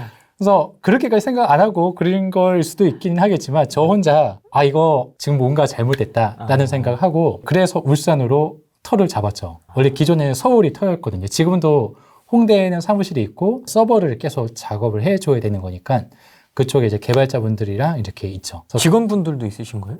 그럼요. 그래서 울산에서? 그래서 그렇게 울산에 터를 잡다 보니까 최소한 평일은 자주 좀 못 가긴 하긴 하지만 최소한 일주일에 한 번 정도는 이제 아들이랑 놀고 주말에는 웬만하면은 타 지역으로 많이 여행을 가요. 가는 동안에 2시간 이상 되는 곳으로 무조건 여행을 가요. 멀리? 네. 그러면은 그 기간에서는 차라는 독립된 공간 안에서 와이프와 이야기할 수 있는 시간이 절대적으로 늘어나더라고요. 단순히 뭐 카페나 뭐 집에서 이야기하는 것과 다르게 그냥 여기서 공감대 형성이 되게 잘 형성이 되더라고요. 또 아들과도 친밀도가 급격하게 늘어나면서 어떻게 하면 아들과 조금 더 친해질 수 있을까 그 생각밖에 거의 안 했던 것 같아요. 그 그림을 보고 나서는. 그리고 저희 이제 비긴플레이스라는 카페가 있는데 그 안에서 꿈투남님이라는 닉네임을 쓰고 있는 한 분이 있는데 그분은 아들이 고등학교 2학년인데 입술로 뽀뽀를 하더라고요. 아들이 먼저 와서. 그걸 보고 이상한데? 근데 저는 그걸 보고 어떤 유대감과 어떤 공감대가 형성이 되었길래 이게 그 기간까지 존재할 수가 있지? 저 같은 경우는 아버지 뭐 뽀뽀는 뭐 상상도 못하고 손도 뭘 당연히 상상도 못하고 한 공간 안에서 이제 대화를 어느 정도 동안 이어갈 수 있을지도 약간의 의문이 드는데 이분은 어떻게 그게 가능하지? 라는 생각이 많이 들었었거든요. 절대적인 시간을 많이 쏟았다라고 하더라고요. 절대적인 시간을 쏟으려면은 아들의 시각에서 아들의 시간을 함께 써야 되기 때문에 지금 아들이 최근에는 이제 포켓몬 카드에 엄청 열의를 하고 있어요. 네. 포켓몬 카드가 굉장히 비싼데 그걸 막 모아가지고 그거에 엄청난 이제 기쁨을 갖고 있다 보니까 저 또한 또 포켓몬 카드를 저 나름대로 수집을 하고 있거든요. 그러니까 동일한 시각에서 같이 게임을 하기 위해서 하다 보니까 아들이 또 와가지고 먼저 놀고 또 이제 절대적으로 많이 기다리고 또 먼저 전화 오고 그러니까 이런 게 조금씩 바뀌고 있구나라는 게 들었었을 때 그때 제가 투자해가지고 돈이 들어오면은 훨씬 더 행복해지더라고요. 무슨 얘기하다가 이런 얘기로 빠졌는지 모르겠지만 그치, 이게 예. 돈만 하는 것도 이 밸런스를 잘 맞추는 게 되게 중요한 맞아요. 것 같아요. 이게. 균형이 엄청 중요하다라는 것을 이렇게 또 얘기하다 보면 너는 벌어봤으니까 이라고 이야기할 수 있지만 이거를 처음부터 무시하고 이렇게 진행하다 보면은 어느 순간에 나는 혼자 있는 나를 발견하게 되었었을 때는 너무 늦은 순간이 되었다라는 것을 충분히 인지가 오더라고요. 그래도 빨리 인지하셨네요. 스케치북에서 삭제될 뻔했는데. 그러니까. 바깥으로 지워지기 전에. 점점 지워질 뻔했는데. 네, 그러니까요. 운이 많이 좋았었죠. 그래서 지금은 그 어떤 때보다 많이 행복하게 지방에서 지내면서 투자도 정말 행복하게 하고 있죠. 저는 돈이 아예 없었어요. 얼마 전에도 이제 부천에 대해서 발표를 하는 사람이 있었거든요. 근데 문득 제가 부천에서 10년을 살았거든요. 제가 살았던 집을 로드뷰로 딱 봐보니까 그렇게 작고, 그러니까 방이 딱 한 칸이었고, 씻으려면은 주인집이 다른 집에 있었었는데, 그쪽에 가가지고 빨간 대야에 그쪽에서 씻어야지만 되다 보니까 이렇게 나가서 하는 공간이 아직도 그대로 있더라고요. 그리고 방이 한 칸밖에 없다 보니까 저의 동생이 태어났었을 때는 그 방에서 제가 살 수 없어가지고 외할머니가 이제 강원도에 있었었는데 강원도에 잠깐 살다가 오고 뭐 이런 공간이었었는데 그런 부분으로 이렇게 이뤄져서 다시 한번 되새김을 할 수 있었던 시간이었었는데 이 이야기를 왜 하냐면은 그만큼 이제 집안 내력적으로 엄청나게 부유하거나 그런 게 아예 없었었거든요. 저희 부모님이 뭐 사업을 하거나 부동산 투자를 해가지고 뭐 했던 경험이 없다 보니까 저 또한 또 투자를 맨 처음에 시작을 할 때는 완전 제로였거든요. 제가 결혼을 할 때도 2천만 원 가지고만 결혼했거든요. 와이프도 거의 뭐 1,200 해서 합쳐서 4,000 정도가 됐는데 저의 가지고 있던 2,000도 제가 1,000이었었는데 제가 가지고 있던 아반떼를 파니까 1,000이 생겨서 2,000 해가지고 처음에 전세자금 대출 풀로 일으켜가지고 이렇게 신혼집을 구하고 시작을 하다 보니까 제로가 될 수밖에 없었거든요. 그래서 그 상태에서는 맨 처음에 그래도 회사에 대한 신용이 있으니까 마이너스 통장을 가서 요청을 해봤더니 제 연봉의 1.5배에서 2배까지 해준다 하더라고요. 근데 대출을 그렇게까지 일으키지 않은 사람이다 보니까 불안해가지고 그렇게까지는 필요 없다라고 이야기를 하고 그 당시에 5천 정도의 내가 마이너스 통장을 받았던 것 같아요. 그걸 가지고 투자를 맨 처음에는 서울에 했었죠. 서울에서 이제 대학교를 나왔었으니까 제 대학교 주변에 있는 아파트들을 잘 아니까 그러니까 거기에 갭 투자가 그 당시에는 한 2천 정도밖에 안 됐거든요. 그렇죠. 네, 그렇게 갭 투자를 딱 하고 났는데 그 당시에도 그냥 서울은 좋다라는 이야기만 듣고 투자를 했는데 갑자기 2008년도에 제가 투자했던 그게 되새김이 다시 한번 딱 스쳐져 지나가는 거예요.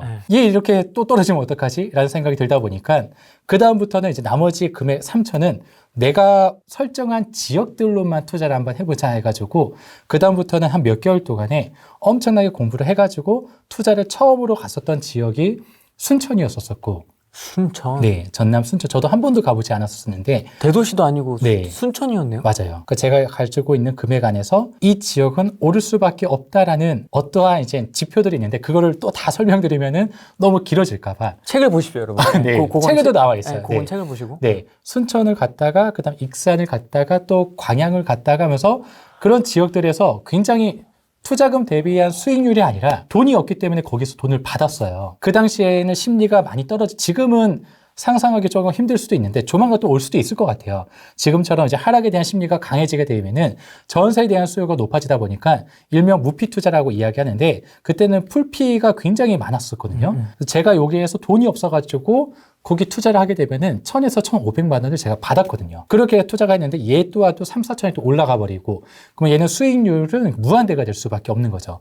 그래서 저는 맨 처음에 여기에 투자했었던 1,500에서 뭐 2,000, 뭐 1,000만 원 정도에 대한 금액들을 이렇게 사다 보니까 처음에는 이 아파트에 대한 관리, 취득세에 대한 중과도 없고 양도세 같은 경우도 1년 만에 일반 세율로 바뀌어지고 또 보유세 그리고 종부세에 대한 부담도 그 당시에는 없었다 보니까 매수하는 데에 대한 두려움이 없었던 시기였었죠. 그렇게 해서 투자하는 족적 투자하는 순간부터 돈이 다시 생기다 보니까 다시 또 6천 정도가 또 생겨서 그리고 익산이나 뭐 순천이나 이런 데 또 매도를 하다 보니까 이 매도에 대한 순환들이 꽤 잘 돼가지고 1년 만에 매도를 많이 했었거든요. 아, 그 마통 뚫고 나서부터 1년. 네, 맞아요. 첫 투자했었을 때 또 임차인 분들이 아무래도 이제 보유 주택 수가 많다 보니까 어떤 분들은 뭐 해외로 가야 된다. 뭐 다른 데로 가야 된다. 그래서 1년 만에 나가면 안 되겠냐 말하고 먼저 연락이 오게 되면은 그분들 같은 경우에는 적극적으로 집을 많이 보여주려고 하고 왜냐면은 전세 보증금을 받아서 이제 해야 되니까 매도가 빨리 이루어지기를 원하시는 분들이거든요. 그래서 그분들은 또 지인분들한테 이 집이 굉장히 좋은 집이다라고 또 소개도 해주고 그러다 보니까 되게 잘 팔려서 좋은 가격에 또 금액이 그 순간에 빠르게 늘다 보니까 이러한 지역들을 지방에서도 많이 찾고 있다가 이제 과거에 책에서도 한번 설명드렸지만 오래된 정부의 과거 부동산 역사를 되게 깊이 팠어요. 파다 보니까 이 판 이유는 역사가 반복된다라고 볼 수는 없지만 심리는 무조건 반복된다라고 보거든요. 왜냐하면 누구나 작은 돈을 가지고 큰 돈을 원하는 사람들의 심리는 똑같기 때문에 그래서 어떠한 정책적인 변수든 어떠한 금리적인 다른 변수든 간에 하락한다라고 이야기할 때 하락하지 아니할 수가 있는 거고 상승한다 이야기할 때 상승하지 아니할 수가 있는 것처럼 이런 부분들 보다 보니까 이전에 참여정부 당시에도 맨 처음에 들어섰을 때 순간적으로 약간 위축이 되었다가 급등하는 모습들을 보았거든요. 그래서 이번에 또 문재인 정권 들어왔었을 때도 그때는 서울이 다시 한번 또 본격적인 투자가 진행이 되었었죠. 그러니까 그런 부분들이 계속 순환들이 조금 운이 좋게 잘 되다 보니까 또 제가 살자마자 바로 막 올라가는 것들이 아니라 어떤 지역들은 내가 거의 올라가지 않다가 내가 매도하기 한 6개월 전에 갑자기 뻥 뛰어가지고 이 뻥 정도가 그냥 뻥이 아니라 굉장한 뻥. 완전 뻥. 네. 그렇게 또 되는 경우도 있고. 그래서 이제 이런 부분들에서 어떻게 그런 타이밍을 노렸고 어떻게 그걸 찾았어요? 라고 이야기를 해도 저는 이야기해 드릴 게 거의 없거든요. 그러니까 오로지 하락에 대해서 방어를 하고 내가 살 수 있는 이 캐퍼시티 안에서 능력 안에서만 이렇게 투자가 진행이 되었는데 운이 좋게 여기서 한 번씩 올라갔던 경험인 거고 제가 이렇게 투자하는 모든 방식들은 하락에 초점을 두고 움직이는 거기 때문에 설령 하락이 기간이 온다 하더라도 남들 다 이만큼 떨어져도 떨어질 수는 있겠지만 내 떨어지는 그 폭은 굉장히 적어질 것이다 라는 부분으로만 투자가 진행이 되는 거거든요. 사실 지금도 관심 있는 분야긴 한데 이 네. 풀빛 세팅하는 게 괜찮았습니까? 좀 수월하셨어요? 이게 쉽지 않았을 것 같긴 한데 굉장히 수월했거든요. 그래요? 그 당시에 그 익스큐즈 같아요? 중개사무소, 네. 세입자하고 이게 네. 다 그게 되나요? 네, 확실하게 될 수 있는 것 중에 하나가 이렇게 또 이야기하면 중개 소장님들이 좀 많이 싫어하실 것 같긴 한데 대표님들이 지금은 그렇게까지 하지는 않지만 이제 당시에는 임차인인 것처럼 많이 활동을 했었어요. 티가 나지 않나? 아니요, 제가 진짜로 여기서 이사를 갈 거라고 하고 주변에 있는 이제 하나의 회사 이름을 알고 여기 지금 제가 여기 파견을 한 2년 동안에 오려고 하는데 그래서 이제 전세를 내가 살아야 된다. 라고 이야기를 하고 전세를 구하려고 하는데 실제적으로 심리가 많이 다운된 것 같은 경우는 전세 매물 자체가 없어요. 없다라고 이야기를 하고 그러면 제가 전화번호를 남겨놓을 테니까 전세 나오자마자 좀 연락 주세요 라고 이야기를 딱 해요. 한 2군데, 3군데, 4군데 정도를 주변에 있는 아파트를 딱 가서 전세를 맞추려고 노력을 하는데 내가 전세를 임차인인데 못 맞추면 이렇게 되면은 전세 매물이 나오자마자 이 수요는 무조건 가져올 수 있는 수요라고 생각을 한 거죠. 그리고 어떤 소장님 같은 경우는 수첩에 쭉 적어 놓는데 제 이름이 한참 밑에 이렇게 있었거든요. 그 밑에가 제가 한 5번째, 6번째 정도 되었는데 최소한 내가 여기에 있는 물건을 사게 되었을 때는 위에는 4명의 수요는 제가 임차를 맞출 수 있는 수요가 될 수가 있겠구나 라는 생각을 하고 이전에 모 아파트 같은 경우는 제가 원래 그 기간을 지금은 이렇게 하지만 초반에는 저도 한 번에 풀픽이다 보니까 돈을 많이 받을 수 있는데 이거 왜 안 하지? 라는 생각이 들다 보니까 굉장히 한 번에 3개, 4개씩 사오기도 했었거든요. 15년도 막 이때는요. 그래서 그렇게 해서 사오고 바로 순간적으로 임차 수요는 충분히 많이 있었다 보니까 순간적으로 바로 맞춰지고 거기에 대해서 전세를 못 맞춰가지고 대출을 일으킨 경험은 딱 한 번 있었거든요. 딱 한 번. 갑자기 가수요가 들어와서. 그러면은 제가 여태까지 봤던 시장과는 다른 시장이 또 이루어지다 보니까 딱 한 번 일어났는데 그때도 운이 좋았던 게 2016년도 아마 17년도 이 정도 됐던 것 같은데 그때는 뭐 OK저축은행이라고 해가지고 지금 뭐 상금융에 이렇게 있는데 그때 당시에 대출을 일으키게 되면은 한 달 이내에만 갚으면은 이자 없고 중도상환수수료 제로 해가지고 오케이 하면서 막 이렇게 가구를 했었거든요. 예. 맞아. 해가지고 이거 일으키면 한 달만 여유를 주면은 무조건 맞출 수 있다라는 생각으로 그걸 일으켜가지고 며칠 이내에 바로 맞춰가지고 이걸 이용해서 어떠한 중도상환 수수료도 이자도 안 내고 진짜 안 내요? 네 그렇게 해서 안 내고 끝내는 경우들도 많이 있죠. 요즘은 조금 쉽진 않은 것 같긴 한데 조금 더 전세난이 심해지면 네. 가능할까요? 그럼요. 어떻게 이제 좀 보세요? 전세 가격은 네. 어떻게 보세요? 좀? 전세가 가격 자체를 상승하냐 하락하냐 이 부분에 대해서 뉴스에서 가끔 나오고 있는데 예. 전세 가격이 하락된다고 급매물 속출 하면서 막 뉴스가 나와요. 그거를 또 자세히 보다 보면은 이거는 딱 한쪽에 기사라는 게 사실 그렇잖아요. 내가 원하는 방향을 설정해 놓고 그거에 대한 근거를 팩트이긴 팩트지만 근거를 찾아오는데 이 근거 안에서는 신축 아파트밖에 없어요. 자, 그러면 전세를 다시 한번 살펴보았었을 때 전세 가격이 상승한다? 이 말은 공급은 부족해지고 수요가 많아진다는 거거든요. 자, 그러면 공급 같은 경우는 조금 전에 이야기 드렸다시피 2가지 이유가 있어요. 하나는 가수요가 들어와가지고 이렇게 전세 시장을 내놓는 경우. 두 번째는 새로운 아파트가 들어와가지고 임차를 내놓는 경우가 있는데, 물론 지금 같은 경우는 뭐 분상지 지역 같은 경우에 민간과 공공에 따라 다르지만 5년 이하의 최초 입주일부터의 거주 기간이 의무적으로 필요한 기간도 있는데 그런 아파트들을 제외하고는 굉장히 많은 전세 물량이 쏟아질 수밖에 없는 기간이 한 2개월에서 4개월 정도의 기간이 필요하단 말이에요. 자, 근데 이러한 공급 자체가 수도권에서 특정 지역들, 아까 이야기 드렸던 뭐 성남과 수원 몇 개 지역들을 제외하고는 대부분의 지역에서는 아직 굉장히 부족해요. 그리고 또한 상계 신도시가 막 들어온다라고 이야기는 하지만 몇 개 지역들 제외하고는 토지 보상 문제와 그리고 LH 투기 의혹 막 이런 것들 때문에 굉장히 오랫동안 지연이 될 가능성이 굉장히 많거든요. 초반에 뭐 2009년도 때도 우리 뭐 보금자리 주택 이때도 마찬가지였잖아요. 그때도 이제 사전 청약 해가지고 그 우리 막 이제 공급량을 이 정도 공급 계획을 가지고 있다. 이거에 대한 그 플랜을 보여줄 때 가지고 오는 이 통계치를 보다 보면은 입주 시점이 아니라 청약 시점이거든요. 본 청약과 사전 청약을 합쳐가지고 이 정도 공급 계획을 발표를 한단 말이에요. 2009년도 때도 마찬가지로 그때 뭐 하남에 있는 일곡지구 같은 경우도 능곡지구였나?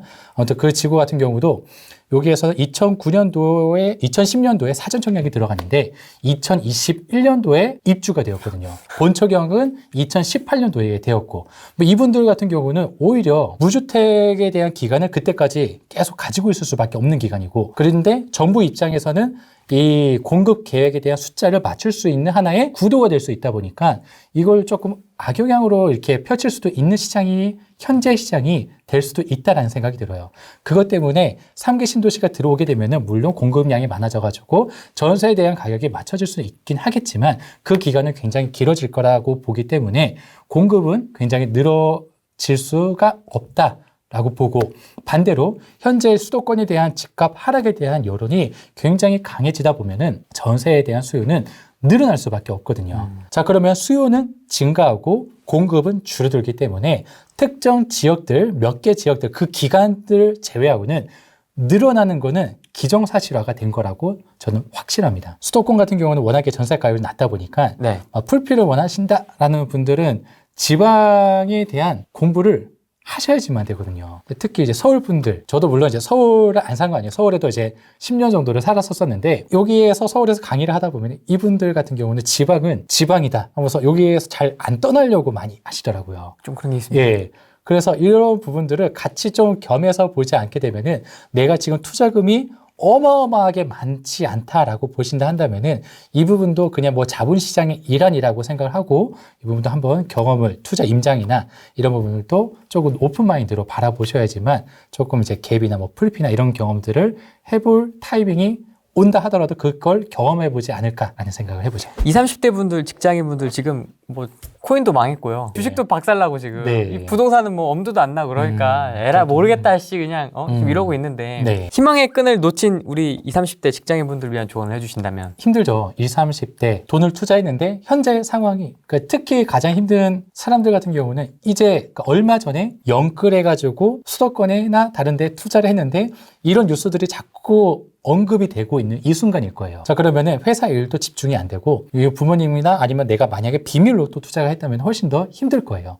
제가 그랬거든요. 제가 딱 28살 때 인천에 투자를 해가지고 그렇게 해서 떨어지는 모습들을 보면서 엄청 많이 힘들고 지금까지 봤었던 그 뉴스와 이런 것들 보고 내가 투자를 이렇게 감행했는데 그런 부분들 보고 엄청 내 스스로에 대한 비판보다는 그 뉴스와 그 책과 언론사와 그런 부분에 대한 비판을 많이 했었던 기간이었던 것 같아요. 자, 근데 시간을 돌이켜서 다시 보다 보니까 이 부분도 하나의 또 좋은 경험이 될 수도 있다라고 해가지고 내 스스로의 생각의 전환이 빠르게 일어나지 않으면 안 될 것 같아요. 왜냐면 한 번은 일단 일어난 경험이고 과거이기 때문에 지금부터는 저도 제가 만약에 제 28살의 저에게 그 당시에 저에게 조언을 해준다면은 지금 그렇게 비판과 비난과 내 스스로 자책하지 말고 지금까지 했었던 그 결과물을 왜 그런 선택을 했었는지 다시 한번 물어보면은 그 말을 내가 언급을 할 수 있겠느냐, 왜 이런 선택을 했는지 그 원인을 설명을 할 수가 있겠느냐라고 물어볼 것 같아요. 어떤 부분에 시도를 하기 이전에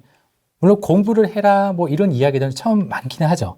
근데 정확한 목표를 가지고 공부가 진행이 되어야지만 이 성장의 속도라든가 이 방향에 대한 이탈이 일어나지 않더라고요. 그래서 20, 30대 애초에 지금 시작하신 분들 같은 경우는 지금 뭐 세금도 있고 뭐 지금 뭐 재개발 재건축 이슈가 물론 이제 대선 후보들의 공약 안에서는 이제 한 분은 뭐 311만 호 그리고 한 분은 뭐 250만 호 막 이렇게 공급에 대한 전략은 내세우곤 있지만 재건축 재개발에 대한 활성화를 시켜줄 것이다라는 부분들이 있어서 이런 것들도 공부하고 하다 보니까 공부에 대한 이 폭이 너무 넓어져 가지고 엄두를 못 낼 수는 있을 거예요. 하지만 애초에 내가 원하는 방향 딱 하나를 삼아놓고 그것만 일단 보고 공부를 하시기를 추천드리거든요. 뭐냐면은 부동산은 하락할 것인가 상승할 것인가가 들어가게 있고 아니면 코인이면 코인이가 될 수 있고 아니면 주식이면 주식이 될 수가 있겠죠. 그래서 그런 부분에 대해서 상승을 한다면 상승에 대한 이유와 그리고 하락을 한다면 하락에 대한 이유와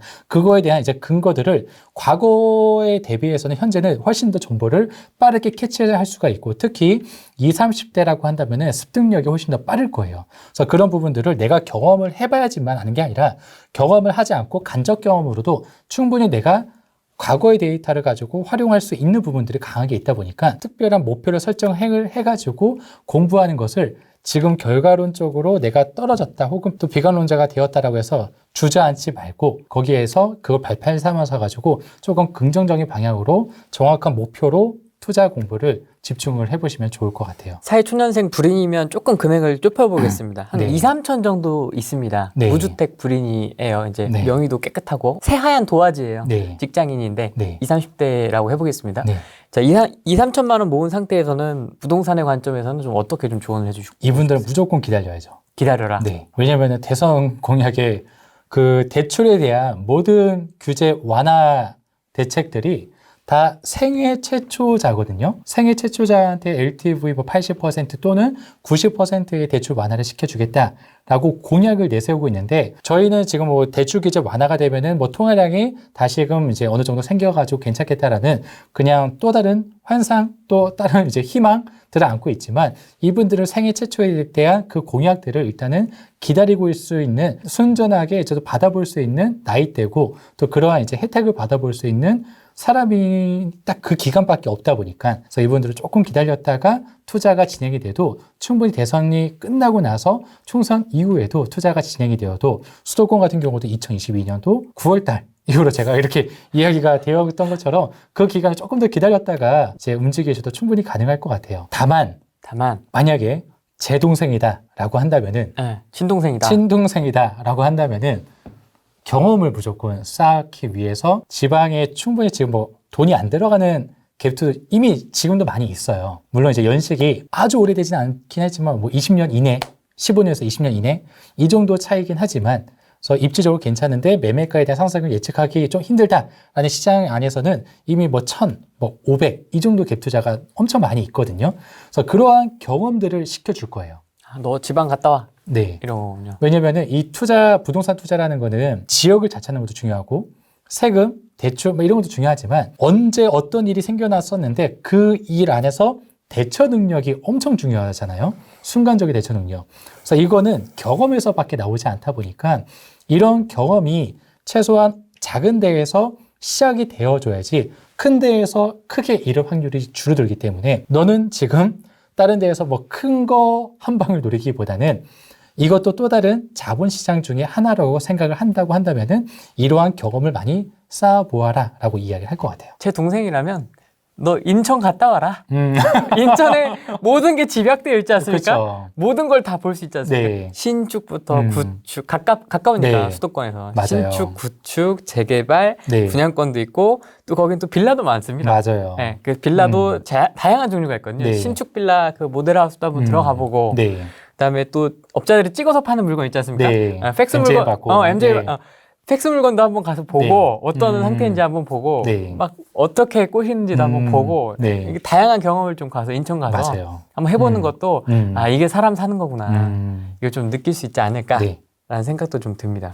맞습니다. 투자 계획도 궁금하고 네. 이 앞으로 이 활동 계획, 사업 네. 계획도 좀 궁금합니다. 어떻게 하실지. 그러니까 저는 이제 투자는 지금과 동일하게, 그러니까 물론 제가 이제 취득 세율 때문에 훨씬 더 보수적인 투자가 되었거든요, 이미. 매매 가격 자체가 내가 원했던 가격보다 더 저렴하지 않으면은 수익성이 많지 않다 보니까 네. 그래서 이 부분은 훨씬 더 보수적으로 잡긴 했지만 그런 매물들이 나오고 있는 시장이 현재 나오고 있단 말이에요. 그래서 그렇게 제가 원하는 기간 안에는 그렇게 꾸준하게 투자는 진행을 하겠지만 그 외에 다른 사업들도 꾸준하게 많이 해요. 자, 이 부동산 공부를 많이 해보신 분들과 그리고 아파트 위주로 또 투자하셨던 분들은 최근 뭐 이제 한 2년, 길게 3년 정도 동안 바짝하게 되면은 전국의 웬만큼 그러니까 제가 갔던 지역들은 총 140군데 지역이 돼요. 140군데? 네. 오, 어떻게 하세요, 그걸? 그 지역들만 가야겠다라고 생각하고 체크를 해왔거든요. 애초에. 그래서 그 지역들 가고 그다음에 그에 대한 이제 분위기와 그다음에 그 시장을 실제 눈으로 한번 바라보고 그 이후에는 로드뷰로 해가지고도 충분히 알아볼 수 있으니까 네. 그래서 이 부분에 대해서는 투자하는 건 이제 크게 어렵지 않다. 그리고 그 지역과 가격이 훨씬 더 중요하니까요. 그런 부분들은 투자는 쉽게 이렇게 처리가 되는데 이 부분은 조금 코딩 공부를 하다 보니까 또 다른 욕심이 막 생기더라고요. 그래서 어떠한 이제 모바일로 해가지고 네. 이제 부동산과 관련된 간단한 게임들을 만들 수 있겠다라는 생각이 들어가지고 게임. 예, 왜냐하면 데이터와 서버가 이미 풍부하게 있다 보니까 얘를 활용해서 만들 수 있는 그 아웃풋을 굉장히 다양한 범주 내에서 또 활동을 할 수가 있겠다라는 생각이 들어가지고 모바일에 대한 이제 앱에 대한 코딩 공부를 또 이제 해보고 그다음에 그런 것들에 대해서 2022년과 2023년에 좀 많이 계획을 세워놓고는 있죠. 게임 앱 개발이네요. 어떻게 네, 보면. 게임 앱 개발. 이런 것들을 하는 이유는 이걸로 해가지고 사실 엄청난 수익을 얻겠다라는 생각이 없다라는 거는 제 주변에 있는 사람은 다 알 거예요. 사업을 해가지고 수익을 얻은 게 없었으니까. 그래서 사업을 하지 말아라. 와서 막 이야기를 많이 해요. 강의도 막 이제 비긴플레이스 카페는 하는데 강의를 그렇게 하진 않아요. 그러다 보니까 뭐 직원들 막 들어가고 딴 데 오히려 어디 행사해가지고 돈 쓰거나 다 같이 여행 가고 바디 프로필 뭐 다 같이 찍자 하면서 돈 쓰고 그러다 보니까 항상 이제 이게 법인이라서 검색하면 또 나오더라고요, 창피하게. 아, 마이너스 몇 백만 원에서 몇 천만 원 해가지고 재무제표 나와요, 이게. 그래서 이제 뭐 이런 쪽에서는 수익을 처음부터 바라보고 막 이렇게 진행했었던 건 아니다 보니까 단지 하고 싶은 것을 하고 싶은 사람들과 하고 싶은 것 뿐이거든요. 그래서 그렇게 해서 새로운 걸 많이 하다 보니까 이게 나중에 어떤 재산이 될 거다라는 부분은 향후에 제가 이러한 경험들과 그 안 해보고 하기 힘들었다라고 생각했던 그런 부분들을 계속 하는 모습들을 아들이 향후에 지금 동일하게 공감대를 형성이 되어 있는데 어느 순간에 저를 바라보다 보면은 얘 또한도 그런 영향이 미치지 않을까라는 생각을 가지고 이렇게 또 하고는 있죠. 물론 이게 즐거워서 하는 게 80%고 이 부분이 한 20%이긴 하긴 하지만 이런 부분들도 염두하고 움직이긴 하죠. 되게 이렇게 다양한 분야를 이렇게 도전하는 네. 걸 좋아하시는 것 같아요. 2015년도였는지 잘 기억이 안 나지만 11월 달이었거든요. 그때 베트남에서 그 외국인에 대한 자본을 다 이제 융통이 되게 쉽게 풀어줬던 해가 있었거든요. 그때는 이제 부동산을 해외로 내가 한국에만 있을 수 없다라는 굉장히 많은 교만과 자만으로 똘똘 뭉쳐가지고 이 돈을 가지고 해외에서 외화벌이를 해와야지 라는 생각으로 베트남과 대만과 호주를 다니면서 부동산을 또 알아본 기억이 있었거든요. 그 기간이. 현지에 가서? 네, 가가지고 그 부동산에 이제 연계해가지고 현지 부동산에 가서 이제 영어를 할 수 있는 사람을 이제 컨택해가지고 같이 가서 또 알아보고 그리고 그걸 딱 하다 보니까 외국인에 대한 그러니까 외화가 들어오고 나갈 수는 있는데 외국인에 대한 취득세율이 또 다른 게 있다는 것도 되게 많이 경험을 해보다 보니까 아 외국인들이 다른 나라에 투자를 할 수 없다라는 거는 세금에 대한 문턱이 높기 때문이구나라는 것들도 경험을 해봤었죠. 그 전에는 이제 이러한 빅데이터 사업과 그 알고리즘을 만들어 놓다 보니까 한국에서 너무 잘 맞았었으니까 이 빅데이터가 외국에도 그대로 로우 데이터가 존재만 해준다면은 나는 언제든지 그 시장에 가가지고 그들만의 이제 알고리즘 만들어가지고 표출을 해주면은 외화벌이를 할 수 있지 않을까라는 생각이 들어가지고 그렇게 좀 고민을 했고 그래서 외주를 많이 주고 하다가 이제 그것 또한도 안 되긴 했죠. 안 되긴 했지만. 해보셨군요, 벌써? 네, 그러니까 시도를 하다가 초창기에 이거는 사이즈가 안 나온다 해서 빨리 접었죠. 돈이 막 들어가기 전에. 그래서 이런 부분들을 하다 보니까 지금은 제가 늘 이야기하는 게 있어요. 죽기 전에 꼭 외화벌이를 해보겠다라는 거죠. 그러니까 이게 부동산 시장이든 뭐 내가 거기 가서 뭐 껌을 팔든 뭘 팔든 간에 어쨌든 이제 우리가 너무 쉽게 조금 시간이 지나면은 완전한 AI 시장도 있을 수 있지만 뭐 메타버스가 훨씬 더 활성화될 수 있다라고 뉴스에서도 이야기를 하고 다른 부분에서도 다른 사람들도 예전에 굉장히 거부 반응이 있었었는데 이제는 엄청나게 가깝게 근접하게 어느 순간에 들어왔잖아요. 그래서 이런 부분들이 조금 더 활성화가 되게 되면은 내가 굳이 거기 지역에 가지 않는다 하더라도 쉽게 외화벌이를 할 수 있지 않을까라는 생각이 들더라고요. 그래서 이런 부분들 한번 경험을 하다 보면은 또 다른 걸 또 해볼 수 있지 않을까라는 생각이 드는데 이런 생각의 근본은 부동산 투자에서 돈을 벌어서 여기에 이렇게 해서 내 경험과 또 어떤 활동성을 좀 높여줄 수 있는 하나의 근간이 되긴 하죠. 돈을 벌어서 여기다 다 때려 넣는다. 다는 아니긴 하지만 그래도 이게 없었다고 한다면은 이런 생각 자체를 못 해봤겠죠 아무래도. 후레이님 처음 배웠는데 네, 너무 인상이 좋고 너무 이제 선하시게 생겨셔가지고 기존에 겉에만 그래요. 아 그래요? 되게 가식적으로 방송하기 때문에. 아 네.